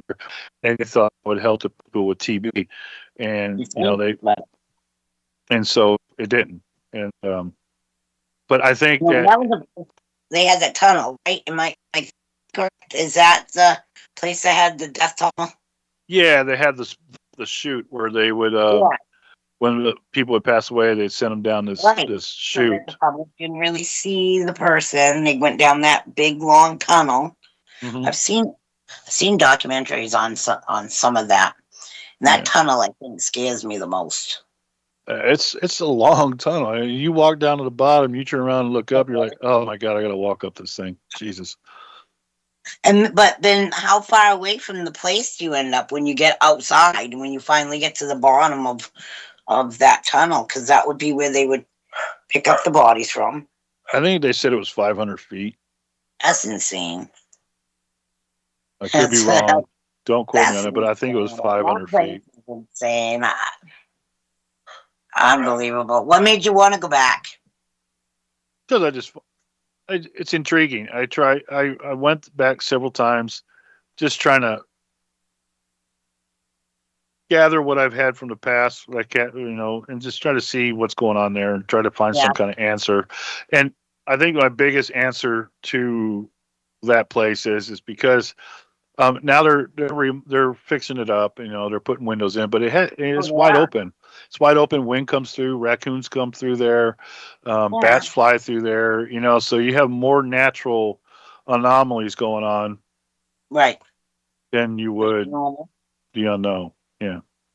I mean, that's pretty normal, especially as old as decayed as the place is, and for the age of the place. You know what I'm saying? They do take good care of it. I'll give them that. They do take good care of it, and they do what they can. So and they're doing a lot of good work on it. And that's great, though, because it helps preserve. Exactly. Like I think people love to go to those historic places. I love historic places. Where's one of your favorite places to go? Wow, that's a good one. Sorry. Oh man, there's a lot of places that I truly find fascinating. I think my favorite place, that's where I got married, is at the Stanley Hotel up in Colorado. Oh wow, you got married there? Yeah, yeah. That's where Spielberg? No, King. Stephen King. Stephen King wrote his The Shining, and he also wrote Pet Sematary. Yeah, yeah. That's my favorite place. He lives 3 hours north of me, Stephen King. Oh, does he? He's still been to his house. I've never seen him. My sister met him a few times, because she worked for a guy that he was friends with. But his house is really cool up in Bangor. Yeah, I've seen pictures of it, and it Yeah, looks awesome. the gates are cool. Got Yeah. demons on his gates with Hmm. wings. Of course he does. Why not? It's a sight to see. It really is. Yeah, But there's more than just his house up there. So there's like legends and stuff. So you don't travel up there and get bored. that's good. That's cool. You know? That's cool. But I yeah, always wanted to go to Maine because you got there was some. there's this thing up there in Maine that I don't know if it still happens, but there's this like camping kind of excursion you get involved with, There's a and lake. I think it's on the beach. I can't remember, but at the end, they had this long table, and they pour all this lobsters and corn and potatoes. And it's like a big feast. And I was like, man, I would love to do that. That's cool. They have camps all around the lakes. So I used to ride the horses for the camps, for the equestrian parts of the camps. So I used to train with the man that owned all the horses, and that's kind of how I got involved with horses.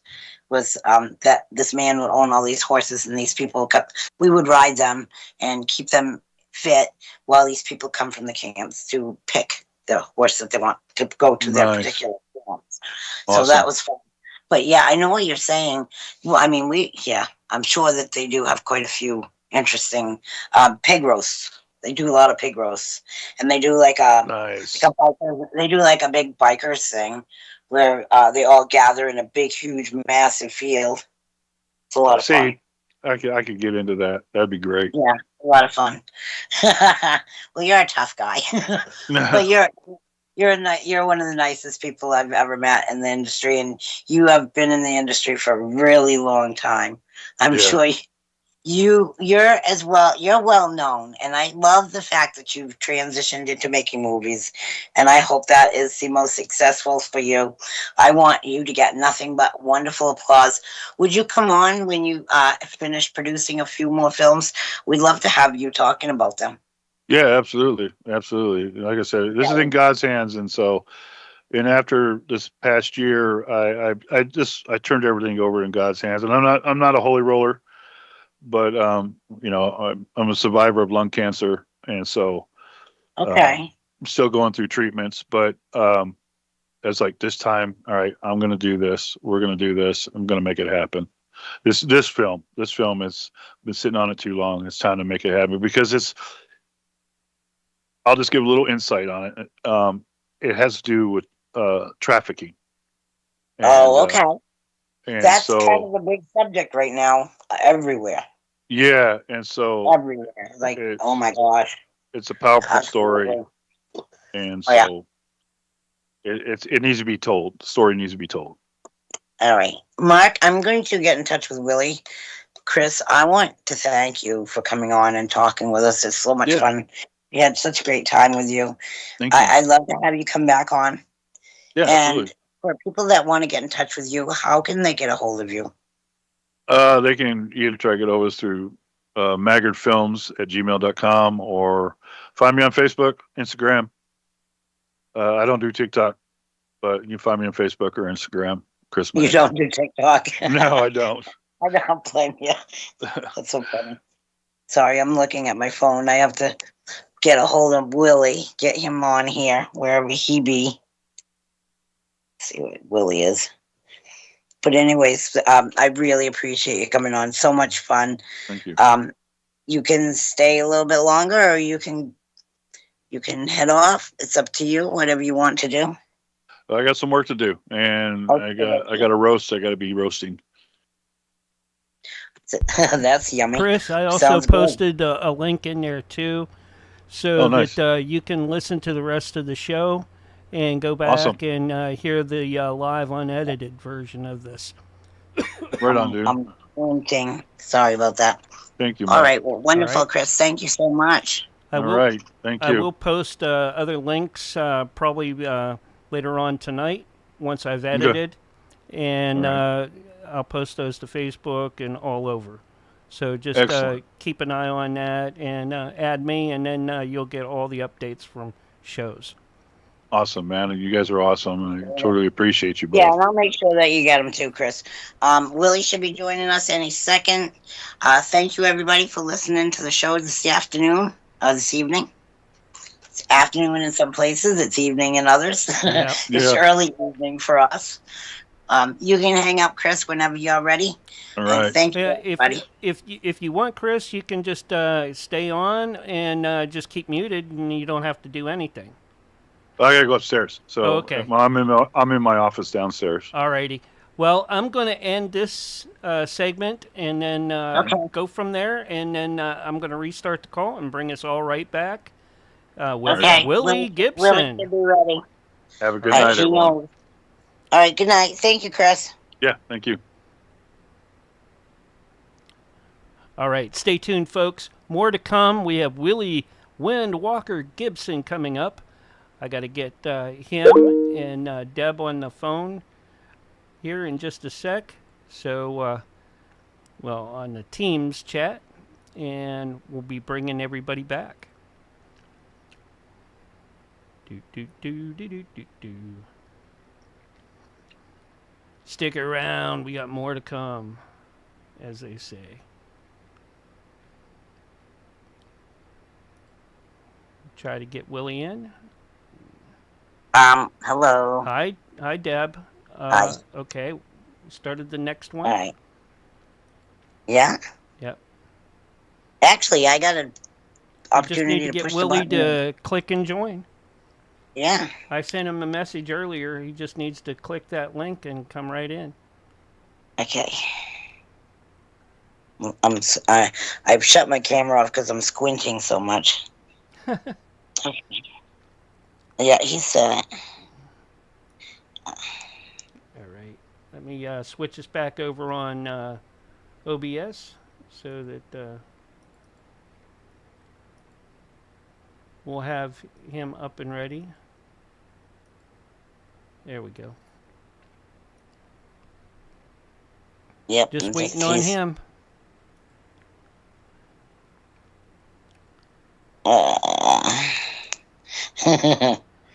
I'll send it again. All right, let me just send him the same link I sent Chris. Yeah, that But, was a great interview. Thank you. You This think was that really was great. all right? Yeah, it's getting smoother as we go along. It's been a long time. I've known him for a long time, so I think it was probably easy because I know of him. You know what I mean? Like I've interviewed him way back. All right, so I just resent Billy the link. I don't know why. All right, he should join us any minute here. Yep. And then I close that page out because I do not like having my pages open. I think it messes me up. There, I'm back. Good. I think. Thanks, think I'm back. I'm just waiting on Willie. Excuse me. What? Waiting on Willie. Yep. Gotta Waiting get on him Willie. in here. I don't see him. I see him, but he's like you. It won't let me add him. Oops. Click Steven by accident. Nope. Nope. Oh no. Yeah, well, there's a huge time difference there. All right. 3 a.m. Um, He's probably awake too. well, you never know with. Sleep patterns. All right, let me see what's going on with Willie. I'll give him a. Give him a link Chin again, off. and I feel like I'm looking right through the camera. All right. No, gonna but Chris cut is a into a great little bit guy. of his time, but that's all right. That's okay. Willie's fine. Let me see. Do. I just have to skip around. So, I hope everybody enjoyed that. Yeah. Chris is a good guy. Wobbly Yeah, seemed a bit interested in this, and we have Cecilia Adams in the Kick Chat, Boxy in the Kick Chat, Zanku Gaming, Juan Quinto, Kun in Kick Chat. Over on Facebook, we had in Burr Chocolate over on Kick Chat. Oh, wow. Aura Vixen, Ray Loves Bands. Oh, wow. Yeah, in the Kick Chat. Over on Facebook, we had and probably still have Linda Porter over there. Oh, And hi. Willie was over there too, listening. So Oh, you what? yeah, he was. He Well, that's listened to. good. Yeah, he listened to the. Oh, and then we have Thunder Strauss that just joined us. Welcome in, folks. Oh, what's going on? Uh, What's that going on? uh, I don't know. What? I gotta find out. That was Okay. Nina. Oh no.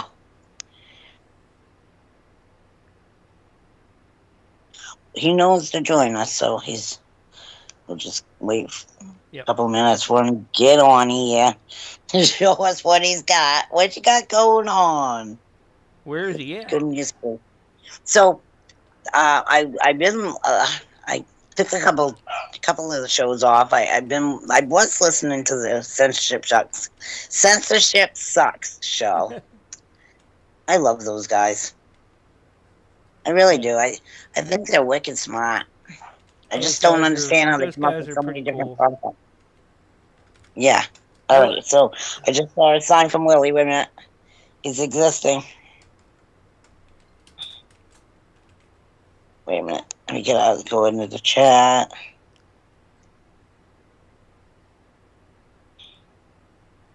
Okay. He's here. he's here. He's in. He's in the chat room. Okay. Let me try calling him and see if I can get him to come in that Okay. way. Otherwise, he's just going to need. Nope. He's going to need to click the phone up there with the lines again and join that way.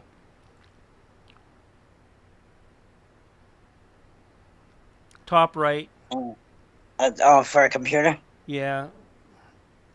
Top right, next to where the numbers are, he'll see like some straight lines. They go short to big and then back to small.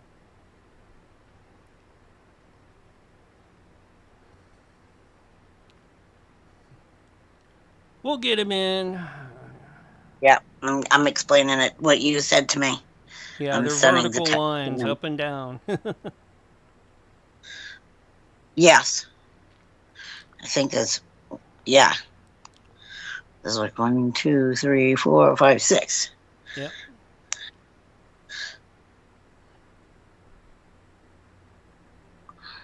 Let me see. So I'm typing what you just said. Well, I can. When I text people, I use my voice, but that screws up so much. You wouldn't believe the things. Yeah, it's still not letting me add him.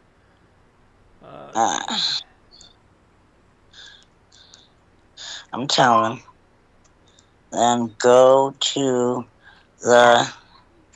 Yeah, either phone or video, either one, it'll bring him right in.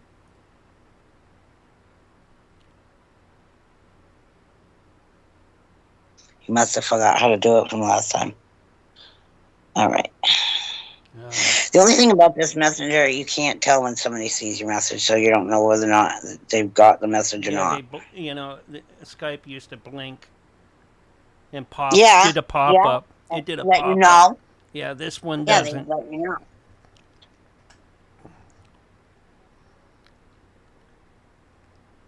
He's probably trying to figure it out. Well, he's on here with us. Yeah, he's in the chat room, but he's not on the call yet. Yeah. Doesn't I can click on him, but it does not do anything. Yep. It will call him, and then it that just bounces right out because it's something yeah, about that his would be dumb. it's something about yours and his privacy settings that Oh yeah. Instead of a 3-way? What? Can't do Instead that. of like a 3-way. Come on now. But it's he must not understand. I don't know. He came in good the last time, and like we didn't have any problems. Right. This is why I wanted him to come in earlier, for the pre-show. But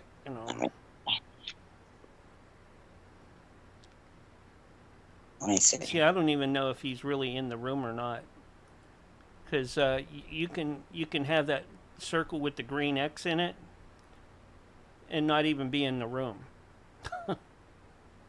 Or be in the Really? room. Yeah, it doesn't matter. I didn't know Like that.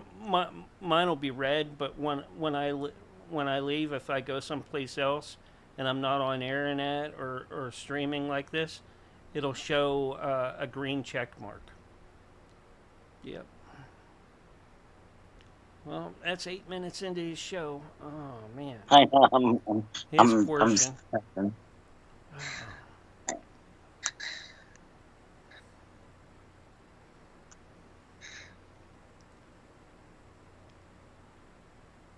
All right, he's just reading what I wrote. It's on top. Top right. Can't miss it. Uh, Next to the numbers.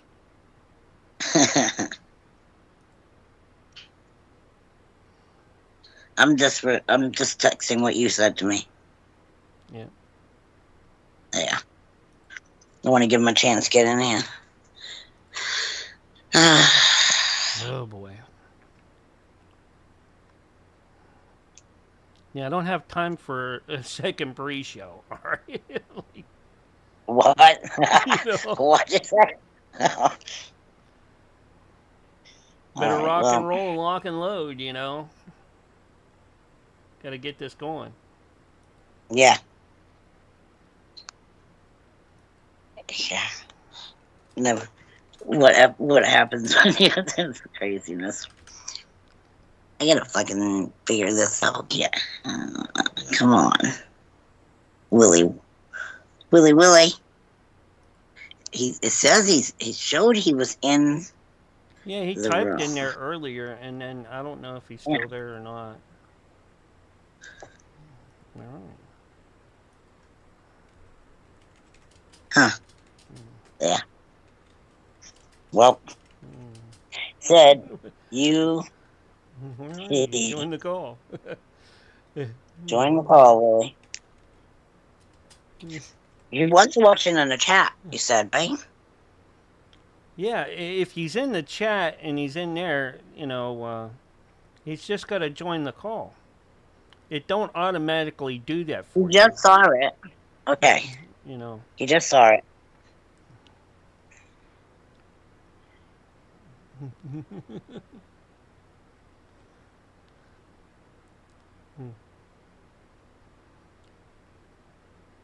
Oh boy. I'm from again. Then go to the phone. Well, we're still live on all the platforms, so Hi, everybody. yeah, this is kind of This is embarrassing, you It's know. called Not that. embarrassing yourself technically behind the scenes trying to get the person on. Yeah, this isn't radio, you know, where it's It's behind the getting to be scenes very stuff, hard. trying to get things rolling. You know, we're live and hot, you know, right now. Hot. Hey, have you started Cafe Enigma? No, I'm not going to do that. You're not going to? Aww. No, That was I don't such a have great time show. for that, and I am not going to. That takes too much time out of my schedule.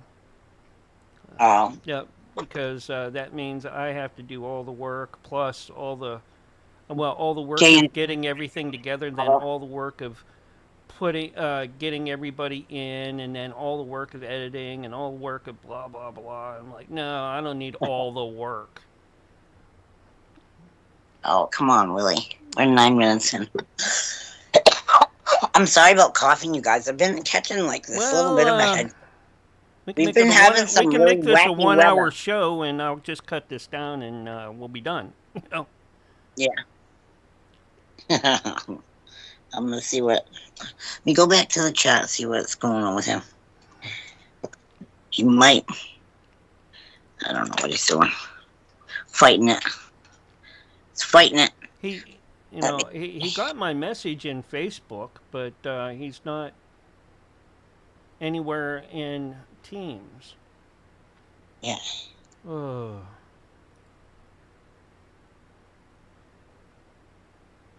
I just asked him, "Can you join us?" thinking maybe he's got some issues on his side on the technical issues. I like to at least give him the opportunity, I kicked the puppies out of the bedroom because they were so bad. They knocked my internet out. And now they can't get to it because they're outside. Probably look. What?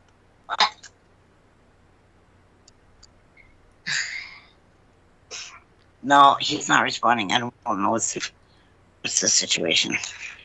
Maybe something happened. I don't know. I mean, he He sees something must have he happened. sees everything in Facebook. I know. But we're not going to do that ever again. That Facebook Yeah. thing. That was that's something else too. Yeah. No. Facebook screws a lot of different things No, up. it's not that so much as the browser wants to control my microphone, and I'm not going to allow that. Stop it. It does? It can. Yeah. How can it do that? How's it overriding? Well, it's because of the Windows, No way. overrides it every time. Yeah. No way. That's why when I'm on like these other apps, I can control Yeah. everything. Which you have the opportunity anyway to control the mic, Yeah. the sound, and because you use like a soundboard, right? Or Huh? is that what it? Is it like a soundboard that you use? Yeah, I have a soundboard. So that helps to Yeah. get rid of static, right? Sometimes it can boost my bass and Oh, really? mid-tone, and take down my my treble. Yep. I'm still waiting for him. Oh boy. Me too. Right. Well, if anybody's listening, Mark does have some incredible art. You do, Mark. You really do. And people need to know about that because you could do that type of work. I mean, you're just really good at it. You're natural. No, that's all AI. Just like the music I've been making here lately you too. are making those creations like they're not just you're making them. You took a picture of me and made a complete. You made it even dance. Hello? Oh yeah, here you are. Oh, really? Well, How are you? let's start the call over. Okay. All right, you want to do that? Yeah. All right. Otherwise, he's gonna run out of time. All right, All Willie. Yeah. Listen to Mark. We're gonna start the call over. So you know how you just got in? We're gonna do that same exact thing. I don't know how I just got in. I just pushed my picture came up and I pushed on it. Yep, that's how you do it. Okay. Okay. Okay. All right. All right. Be right back, All right. folks. I'm hanging up. All right. We'll be right back.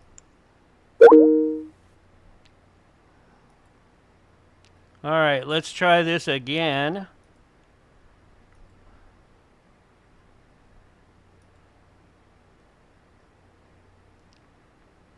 Oh, there you are, Willie. Okay. Let me see. Now we got to get Debbie in here. She'll pop in. She knows how to do it. There you go. Let me get you up on... everybody up on the OBS. There we go. All right. Now, if you want to use the camera, you can. You don't have to. Oh, there's Deb. Okay. Maybe I'm here. Since we're behind on time, we're just going to go 3, 2, 1, go. So, All right. here you go, I'm Willie. just here with you. Here you go, Willie. 3, 2, 1, go.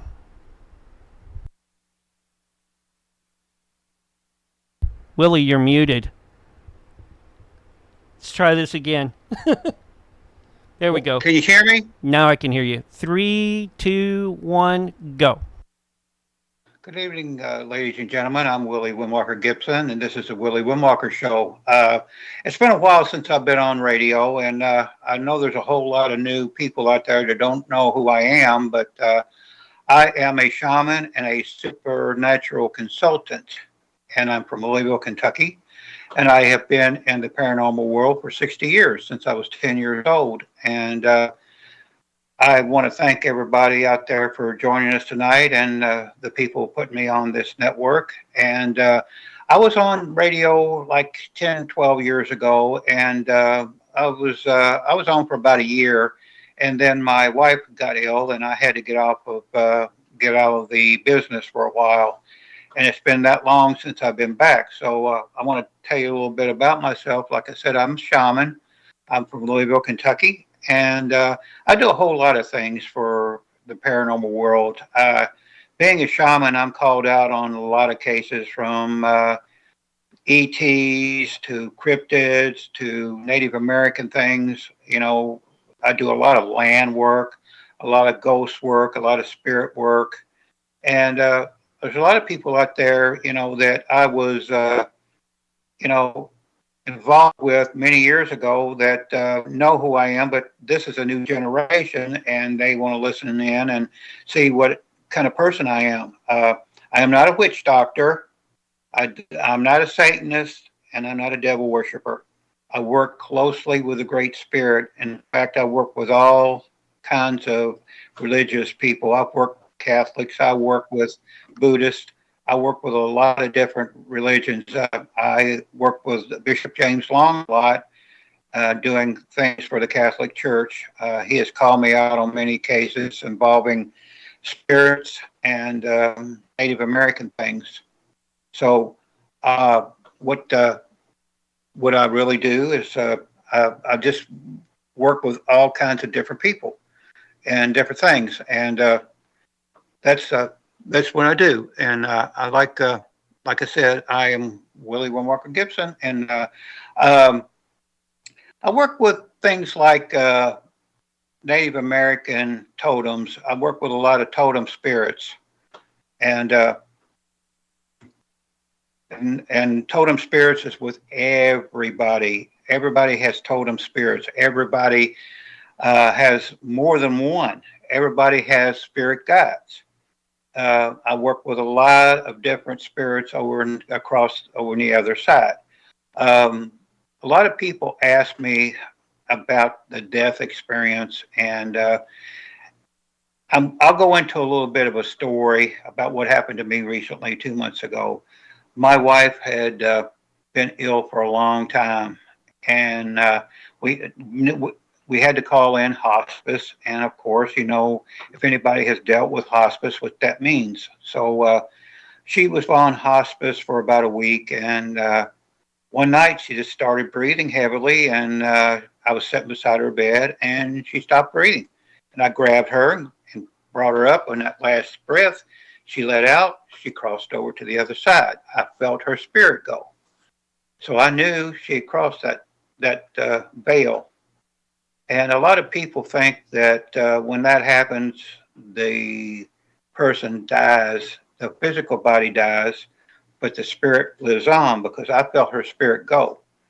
So the very next day, I was sitting here at the house, and I could feel her still at the house.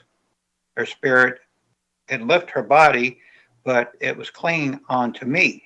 Now, anybody that loves anybody that crosses over on the other side, you want to see them go over and just be at peace, and not be bound to this earthly plane.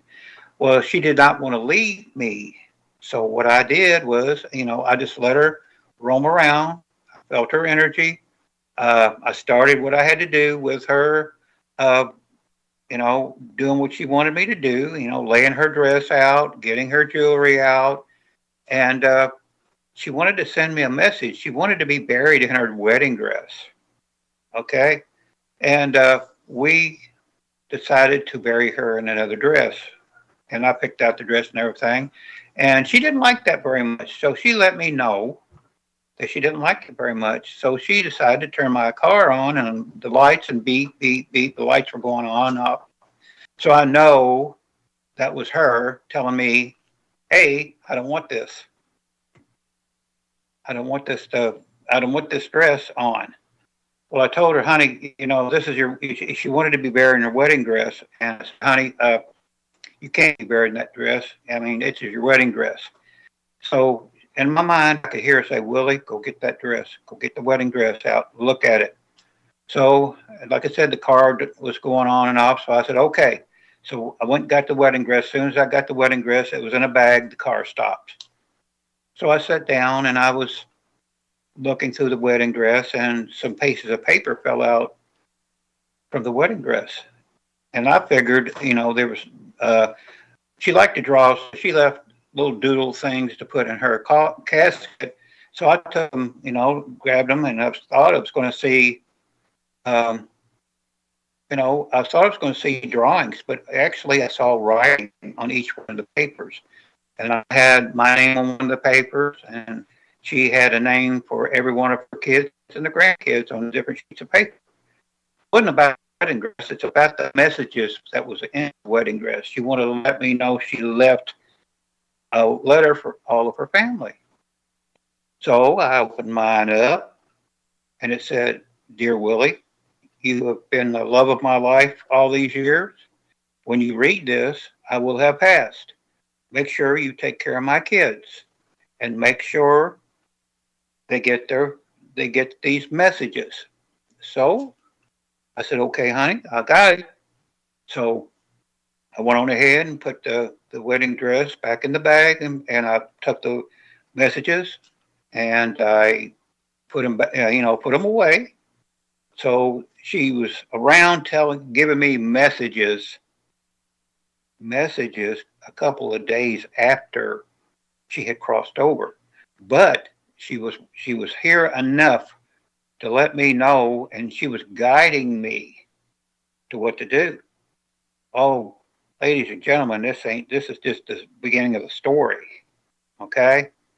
So I went on ahead and I got everything together and took it to the funeral home and gave it to the funeral director. I gave her wedding dress to her. I said, I don't want her to be buried in it. I want the dress to be in the casket, but I want her to wear this other dress. And they said, they understand. But she said, Mr. Gibson, what you can do, we can display the dress by the casket, so she'll have a wedding dress by her. Okay, that sounds good to me. So I went on ahead and made the arrangements. She wanted a white casket. She got the white casket. I made sure her wedding rings was on. I made sure my wedding ring was around her neck on a chain. And I told her right then and there, hey, honey, you're my only wife that I'm ever going to have. So I'm sending my wedding ring with you. So we went on ahead and had the funeral and everything. After the funeral was over, Bishop Long, my dear friend, presided over the funeral, and I took the wedding dress and I fulfilled another wish. She wanted to be buried with her wedding dress. So I put it on her in the casket, laid it out on top of her like she was wearing it, gave her a kiss goodbye. Funeral director said, you want to close the casket, Mr. Gibson? So I give her another kiss goodbye and closed the casket. Went in, I followed the pallbearers to the hearse, and I put her in. We went to the cemetery, and I watched her being lowered into her grave. Okay? This is where you have to pay close attention, ladies and gentlemen, when somebody crosses over, and this has helped the grieving process, okay? Just know their body is there. The organic body's there, but the spirit's gone. And I know that for a fact because the story keeps going on, okay?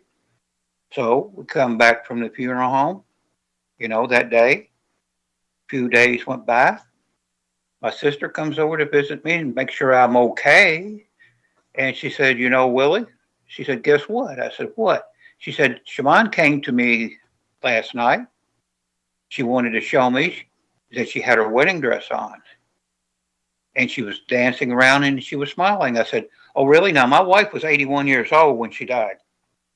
I said, what'd she look like? She said, Willie, she looked like she did when you and her got married. She was young and she was smiling because we were married 37 years. So we went through several presidents together. So that told me that she made it to the other side. She had her wedding dress on and she was partying. So, ladies and gentlemen, let me tell you, the grief process is good. I mean, you have to get all that grief out, but just know, the people that has passed, they are over on the other side, and they're watching us. Okay, they're watching us and guiding us. There was with God, and there's a thing called transitional spirit, which means they come back and forth from heaven. Especially if you get into trouble, you might see them in a dream. If you get in trouble, you see them in a dream or something like that. But don't shrug it off because they're trying to communicate with you. And this is part of what I do, as a shaman too. I try to put the people that has lost somebody at ease. We just don't go out and fight ghosts and demons. Yeah, we do that. I fought side by side with Bishop Long, during cases, and I'll let you know another little story here in a minute. I've got a lot loaded full of stories. Now I'm having some difficulties here tonight. I was trying to get on camera, couldn't get on camera, but I assure you, next time in 2 weeks when I come back, you're going to see my ugly face on here. Okay, you're going to see the Windwalker that you know. A little bit older, but I'm coming back strong because, like I said, I have been out of the loop for a good 10 years, and that's because my wife had been ill, and I would devoted myself to her. Yes, I was offered TV series. I was offered movie roles, but I told them no. I've got to take care of my wife, because when you do something like that, you devote 14, 18 hours a day shooting a series or a television show, and I just couldn't leave her by herself that long. So she come first. She always came first. And 2 months ago, she crossed over. And before she crossed over, she said, I want you to do one thing for me. I want you to get back out there, get in the media, get back on radio, get back on TV, go do your movies. Because I believe it or not, I'm not an actor, but I have been asked to be in movies.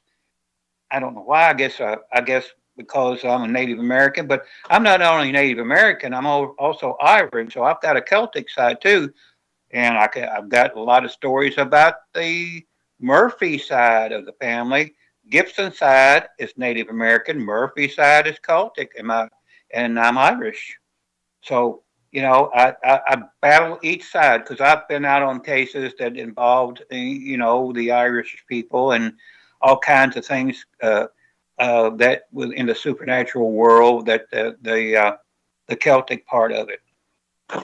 So I wanted to not only tell everybody who I am, reintroduce myself into the paranormal and supernatural world tonight, but I want to let people know, like I do things like totem readings. I'll be doing totem readings in the future on here. I am going to do private readings for people. I'll set up a link where you can get a hold of me, and we can do private readings. Okay, but on my next show, what I'm going to do a totem show where I can show you. I'll do readings out there, and if people wants to get on a chat, say, ask me a question, 1 or 2 questions, and I'll pull a card or 2 totems for you, and I'll give you a short reading. Like the totems have things like butterflies, dragonflies, deer, different birds like ravens. I've got buffalo, I've got bats, I've got hawks, I've got turkeys, all kinds of different animals that I could go to, because and you can also ask me your totem animal too. Everybody, like I said, everybody has a totem animal, and I can zero in on your energy and give you a totem animal. Okay, so like I said, I have a lot of knowledge that I could put out there to people. The older generation that know me can tell you that I know my thing. I'm not a fraud. If you ask me to do something alive or something, say something's there that's not, or I hear this, or I hear that, or I see that, I'm going to flat out tell you no, and I'm going to tell you get out of my face, because I'm the real deal, and you're not going to take my reputation and stomp it into the ground, because Bishop Long and I have been together for 25 years on and off doing different cases, and we've been asked to do shows that, hey, now, we got to make this look good. I mean, if you even if you don't see something or hear something, we want to see it on camera. It ain't going to happen. Hollywood tried to get me to do that, and I said, no, I'm not going to happen. I mean, they offered us big bucks a few years ago to come on a show that we and him would do together. He would do the Catholic part of it, and I would do the Native American part of it, and we would work on different cases and work them different ways. And we still might do that later on. Now that I'm back in the field again, he's just been waiting for me, and Bishop Long did me thing. He gave me the courage to go on after Shaman crossed over. He actually did the last rites, and he did her funeral, and he watched her go down in the grave with me side by side. So him and me are pretty tight, and I'm going to have him on the show soon too. But thing is, he's got a show on another network that's very close to my time, so we have to work this just perfect so he can be on my show and I can be on his show. So another thing I can tell you guys out there about in what I do, I mean, the people ask me, do you do exorcisms and things of that nature? I have done in the 60 years that I have been in this business. I mean, the last 30 years I've done maybe one Native American exorcism. We called it clearing. Okay. I myself have been in this business so long and have faced so many dark energy that when my wife got sick, I kind of let my guard down. Shamans have to put up a shield because we're constantly being bombarded with negative energy and stuff. They try to get to us and take us out. And Bishop Long could tell you this too. They do the same thing to him. But I always had my guides around me, and I always had my spiritual shield up. But while my wife was ill, I kind of dropped my energy a little bit because I was giving her a lot of my energy to keep her alive. And lo and behold, one day I felt something happening in my house, and I started yelling at Shaman. Now my wife had lost one leg by then, and before she died, she lost the other one. That was one of the things that caused her to eventually pass away because her system shut down, and she just couldn't have it. She just couldn't go no more. She was waiting. She was trying to stay with me, but she just couldn't do it anymore. I said, honey, go on and be with God. So she did, and I held her in my arms while she did it. But anyway, this one particular time. Willie, can I ask Willie? Yeah. You do crystals as well, correct? Yes. Now, crystals that you do, they for like protection and healing and stuff like that? Yes. How does that work? Those who don't have no clue but like the idea.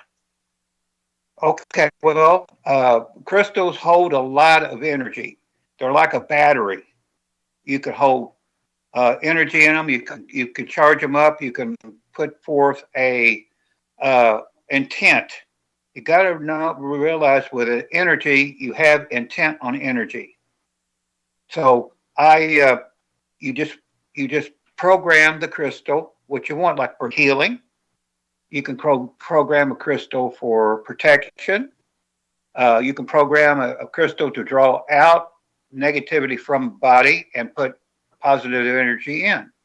And then after that crystal, whatever you use that crystal for, you can go ahead and place it in a container with salt water, or you can put it out under the moon and let it recharge. But yeah, also stones. Debbie, stones are very, very powerful too. Different types of stones. And we also take these stones and make circles out of them. We call them medicine circles. And we can program them to send energy out. Let's say you have somebody in another part of the world or in another state.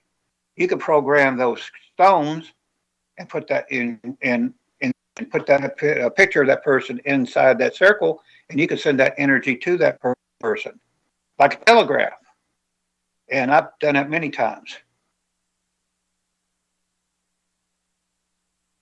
So, Willie, would that work a little bit like the crystal skulls?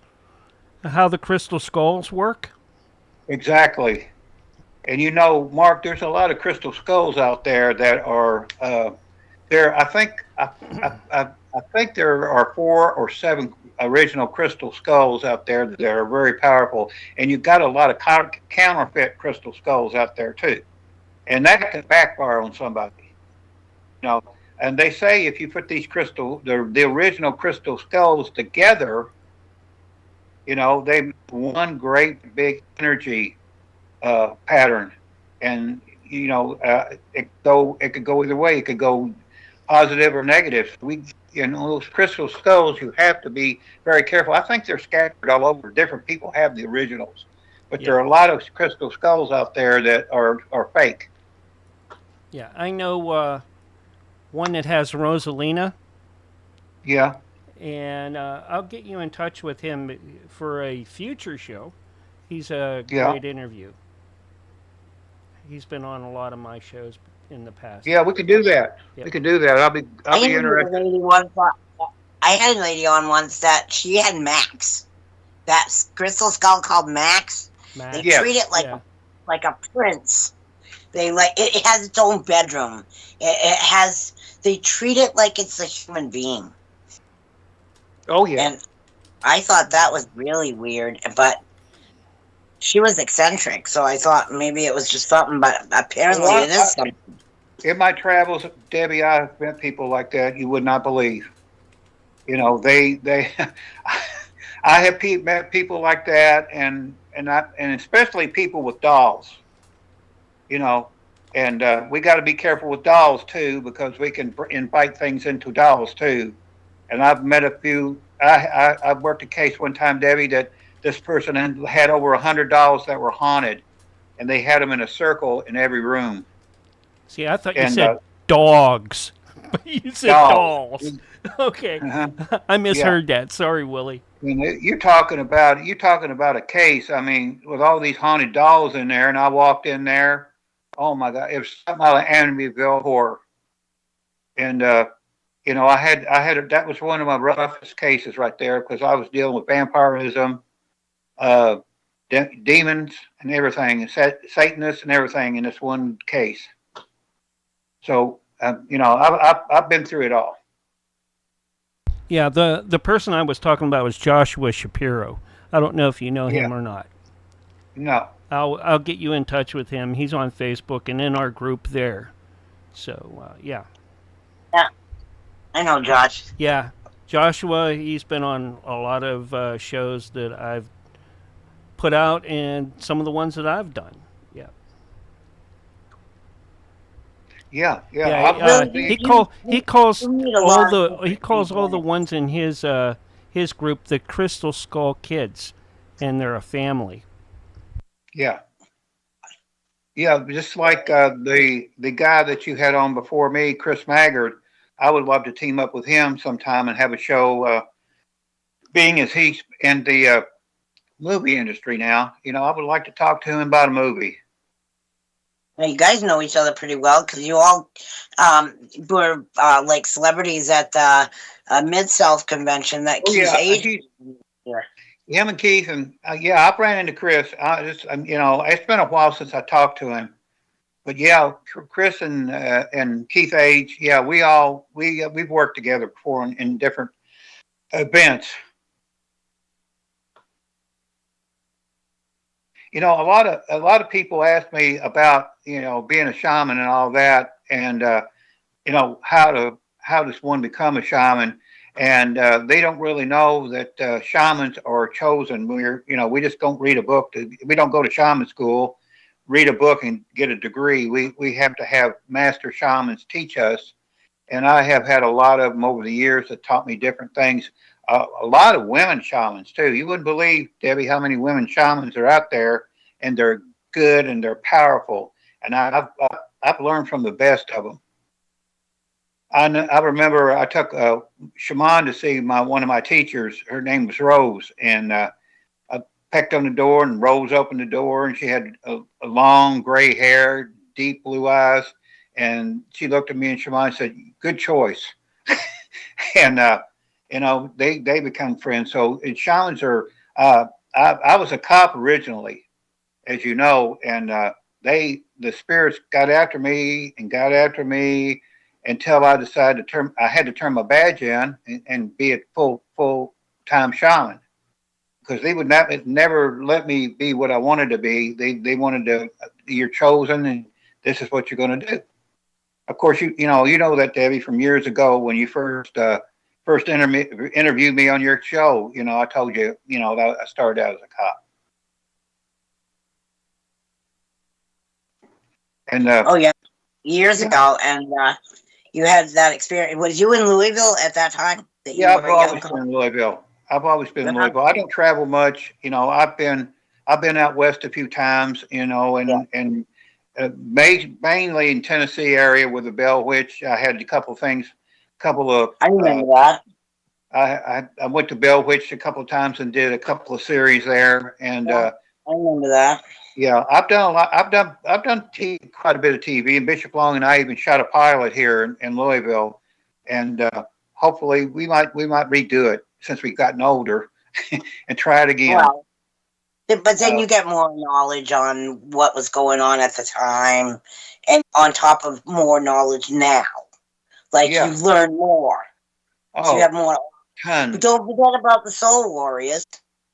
The Soul Warriors is a team I put together, I guess now 20 years of different psychics and things like that. And we formed our own paranormal group, paranormal investigators. And we figured, hey, why don't we do the investigation and also do the readings and whatever we'd have to do, the clearings. And we would go out and do the initial investigation with all the bells and whistles and the EMF meters and all this kind of stuff.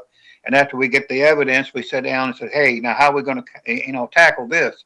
And we would get a battle plan, and there'd be 6 or 8 of us, we shamans and psychics and, all from all different fields go in and tackle these cases.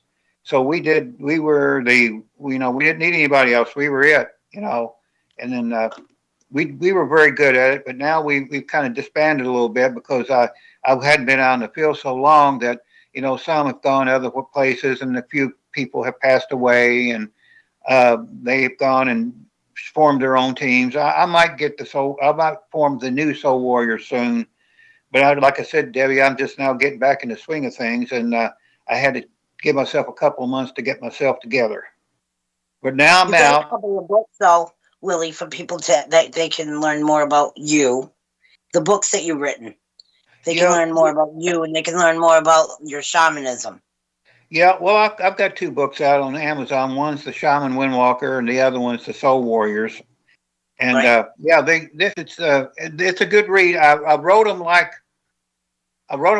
my life story, but at the same time, Debbie, I used it as a learning tool. And people can read this. I'm going through that. I can do this. I can do that. And a lot of people wrote me back, your books have helped me a lot because I was so scared of this and I was scared of that. Now I've taken control of my life and I'm going through things just fine, and like I said, I'm telling the people out there, I'm back at full force. To learn some new things, some old things, and like I said, I'll be out there. I'm going to try to get out there and do a few cases. Hopefully I'll be doing appearances again. We'll be doing readings on here some, and I will be doing paid readings and things like that with links and things like that. Once I set up, this is just my first shot at this. I mean, we've got some bugs to work out, but like I said, when I come back in 2 weeks, everything will be a whole lot better.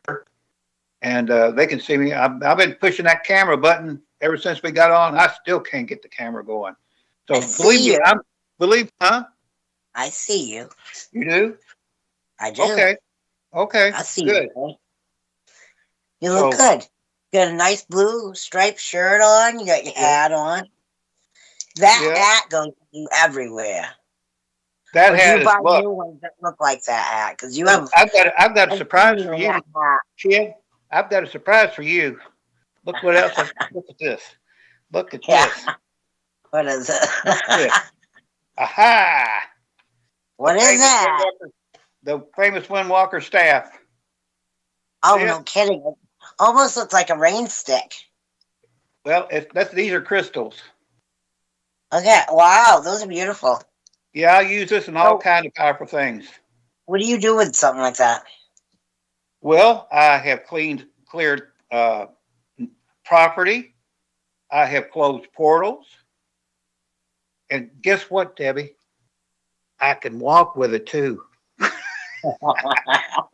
Greg's a very attractive cane. I didn't buy this. I built Yeah, this. that's good looking. That's good looking. Did you make that yourself? And I made it myself. You did? Now, Yeah. now, how do you choose the crystals? Is there a specific I type of just crystal put my hands on them. I just put my hands on them and let my hand guide me to what crystal. Now I've got one powerful crystal in the center right here that I use to direct energy from. You know, we talked about energy a while ago in crystals. Yeah. This is my prayer stick. It's also my crystal stick too. And I've used this in many a case.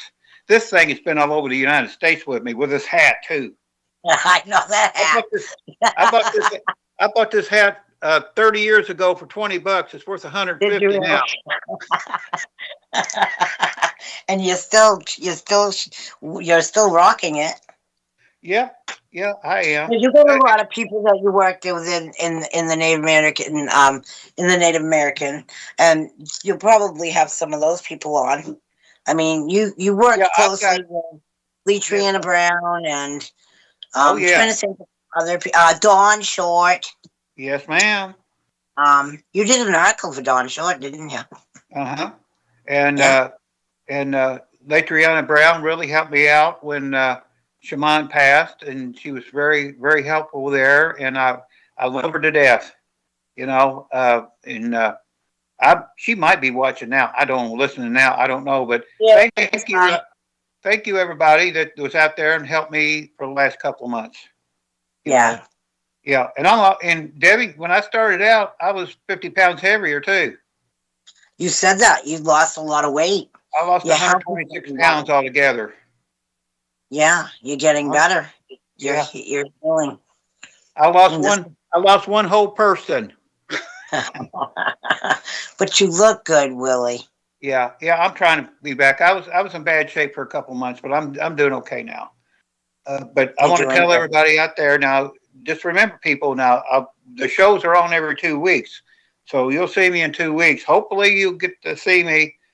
Besides Debbie, you know, but I'll get this old camera working, and we'll get out there and you can see what I look like, and I can show you. They all see you, Willie. They all see you.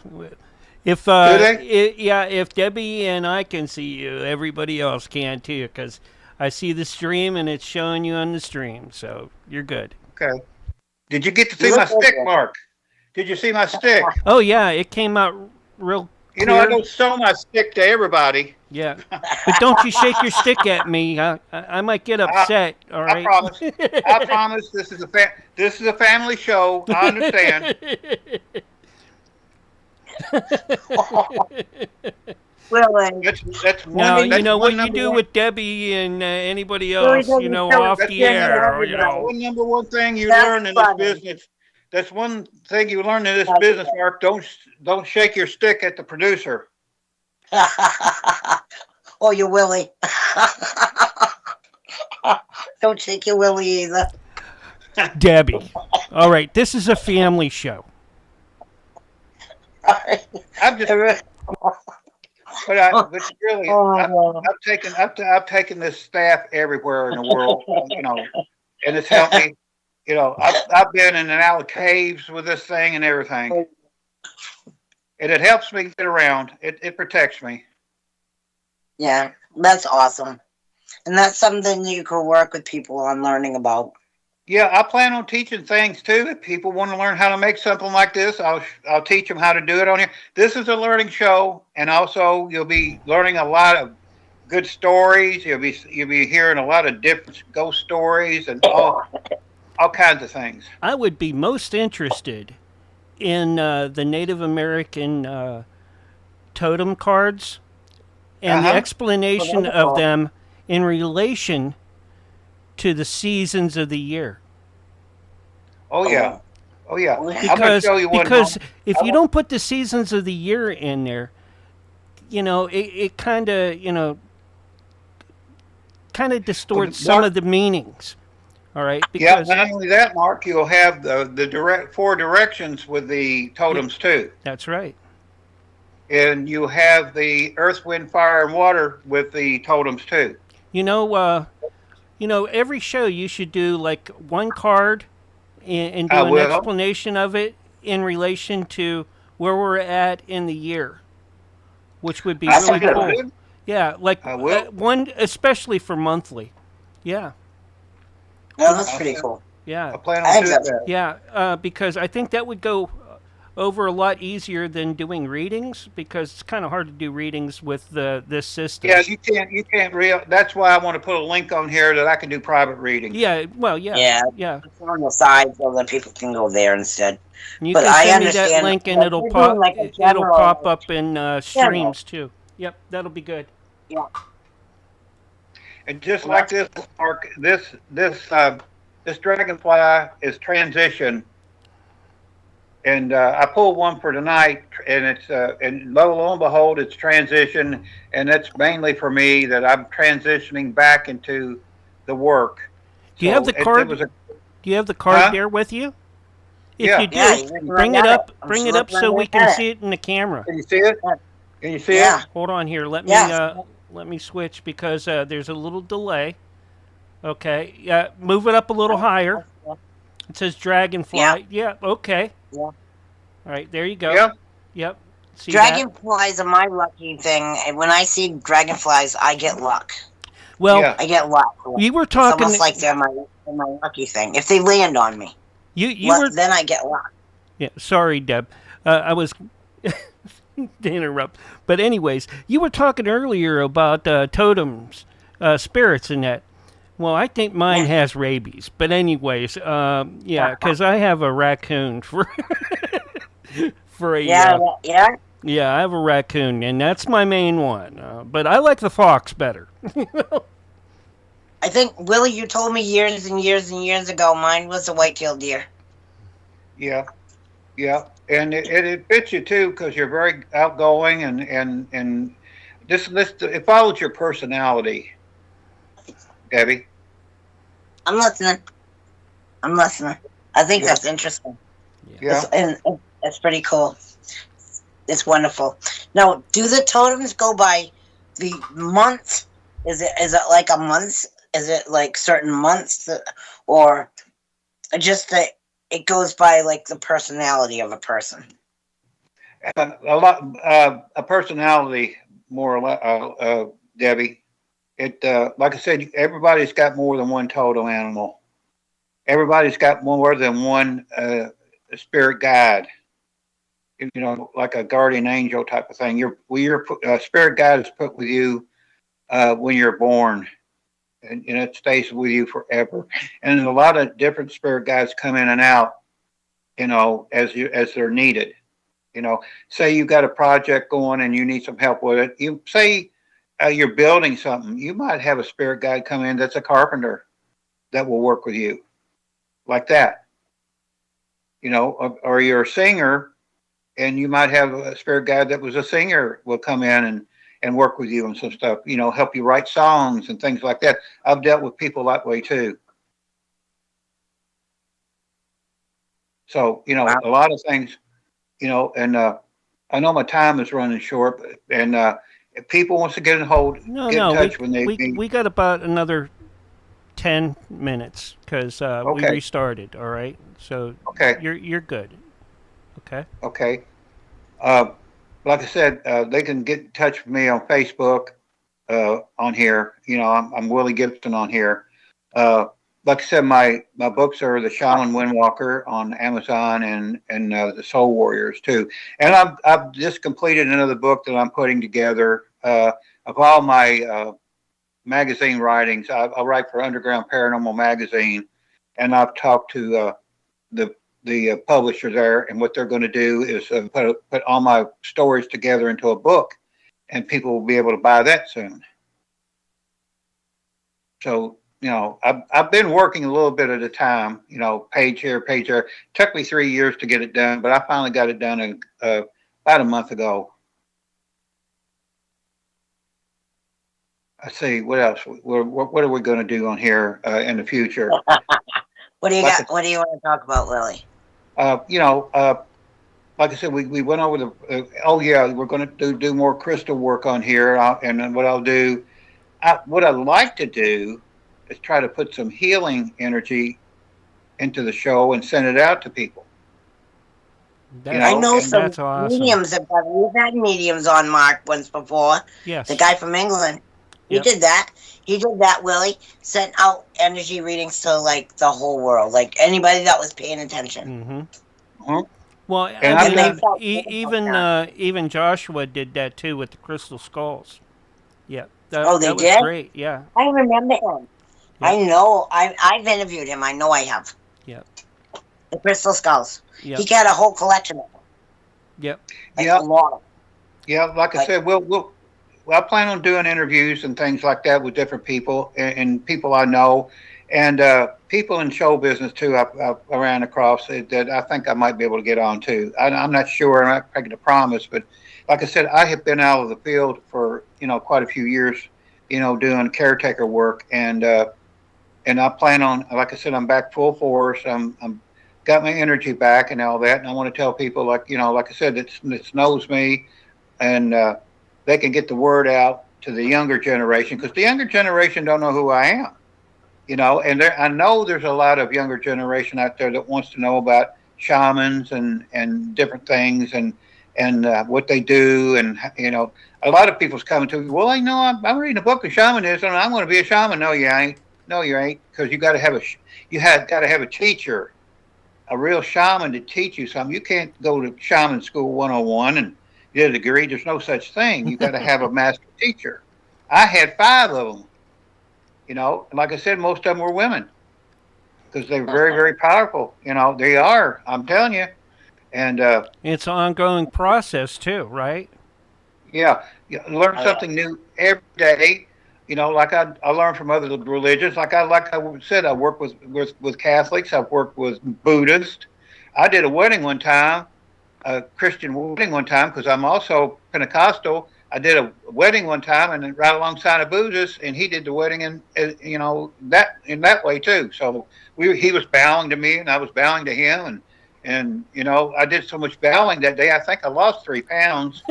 So it's very physical, that Buddhist wedding. Every time, they pray, and then you bow. You do another thing, and then you bow, and then you bow. And, I think, my neck hurt for about a week, that bowing. So. Now, Willie, too, I don't think a lot of people know that Native Americans also have labyrinths, and they also do, geomancy work where they, go out and find sacred and secular spaces, too. And I think a lot of folks would be really interested in hearing that aspect. And I know you've probably done tons of that over the years. Yeah, I'm planning on doing a whole show on that, Mark. And again about I use my prayer stick for that too, Mm-hmm. and doing portal work and things like that. It's just like people might think it's it's along the lines of a divining rod, but also I use my whole entire system, my body to do that, to find these things. And I did a case one time that I had to close one of them because the person was using it for evil purposes, and I went ahead and shut it down. Yeah. He didn't like that very much, but I did, so and there's a story to that too, and I'm like sure I said, I'll teach people. Lots of stories. We're going to hear lots of stories, and that's good. Oh yeah. Yeah, Oh yeah. honest. And Willie is the most intelligent people I've ever met. yeah. Debbie can Right. tell you once she gets me started on a subject or a story, you can't stop me. That's what Lee Hey, Triana Willie. told me years ago, Willie. All right. He was right. You've come on lots of shows with me in the past. He did. He came on with me Yeah, a lot. and We had her it's on this show a lot too. yeah, Way and back when. Lee's been around us for years. yeah. So Oh it's really good having you part of the team here. All right. yeah, we'll iron out the bugs and we can get things going. Yeah. You know, this is just my now. Last time I was on 2 weeks ago, Debbie. You know, and you know I was going through some things right then, and you must have heard the phone ringing in the background. I had a tragedy happen that night, and some and I lost a person, and that show was kind of offset a little bit, but I'm back now. I took care of that too, a couple of days ago. So Well, I'm glad. I'm happy. Like I said, I am back full force, and I know it's a little bit after 8, and we got to get out of here. And I want to tell everybody that they can contact me on Facebook, and if they want to ask a question or something, and I'll get with them. And if I have to go anything deeper with them, I will. And like I said, there will be links up later on for private readings and things like that. But I want to thank you guys for helping me out tonight, and I'm really glad to be back. It's good having you. And I love you, Willie, so. Okay. Well, I'm going to run and let you guys fight it out for 5 more minutes, and I'm going to get out of here. And I've got a call to make, and I'll see you guys in 2 weeks. Sounds good. So good night, everybody. Good night, everybody. It's really good having you in, Willie, and we look forward to having more of you. I just ended the recording side of the broadcast, so on the audio side, but me and Deb will continue it out a little bit more. Willie, if you want to do specials and things like that, just let me know as far in advance as you possibly can about that, because I will. Time is always a thing that I have to deal with, especially with kids. You know how that goes. And, yeah, I will, Mark. Yeah. So, okay, we'll do specials. You wait. Yeah, you and just wait. I got a lot of stuff I'm going to do. I will also talk to Nancy Planetta to try to get you on the Vixen's Vault here in the near future as well, and maybe Jack Carey will have you in. Okay. Sounds good. All right. Okay. All right, guys. Night. You take care. All right. Okay, you too. Debbie, got a few more minutes on the call and that. It's been great having everybody here. What do you think? Or did you leave already too? Nope, you froze. Well, with that, I'm going to find someone nice to host out to. Let's see who I can host out to. And then I'll bring the radio and music stream back up on the air on the platforms that I do that on. So please stick around with me on that until I get someone I can host over to. It's been real great tonight. Thank you for everybody for sticking by and coming in tonight. Appreciate each and every one of you. Debbie and Willie will be back in 2 weeks to do another Friday afternoon show. So let me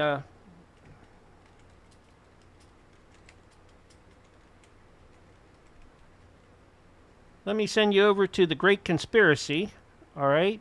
And I'm going to head out from there, and I'll be back in about an hour or so.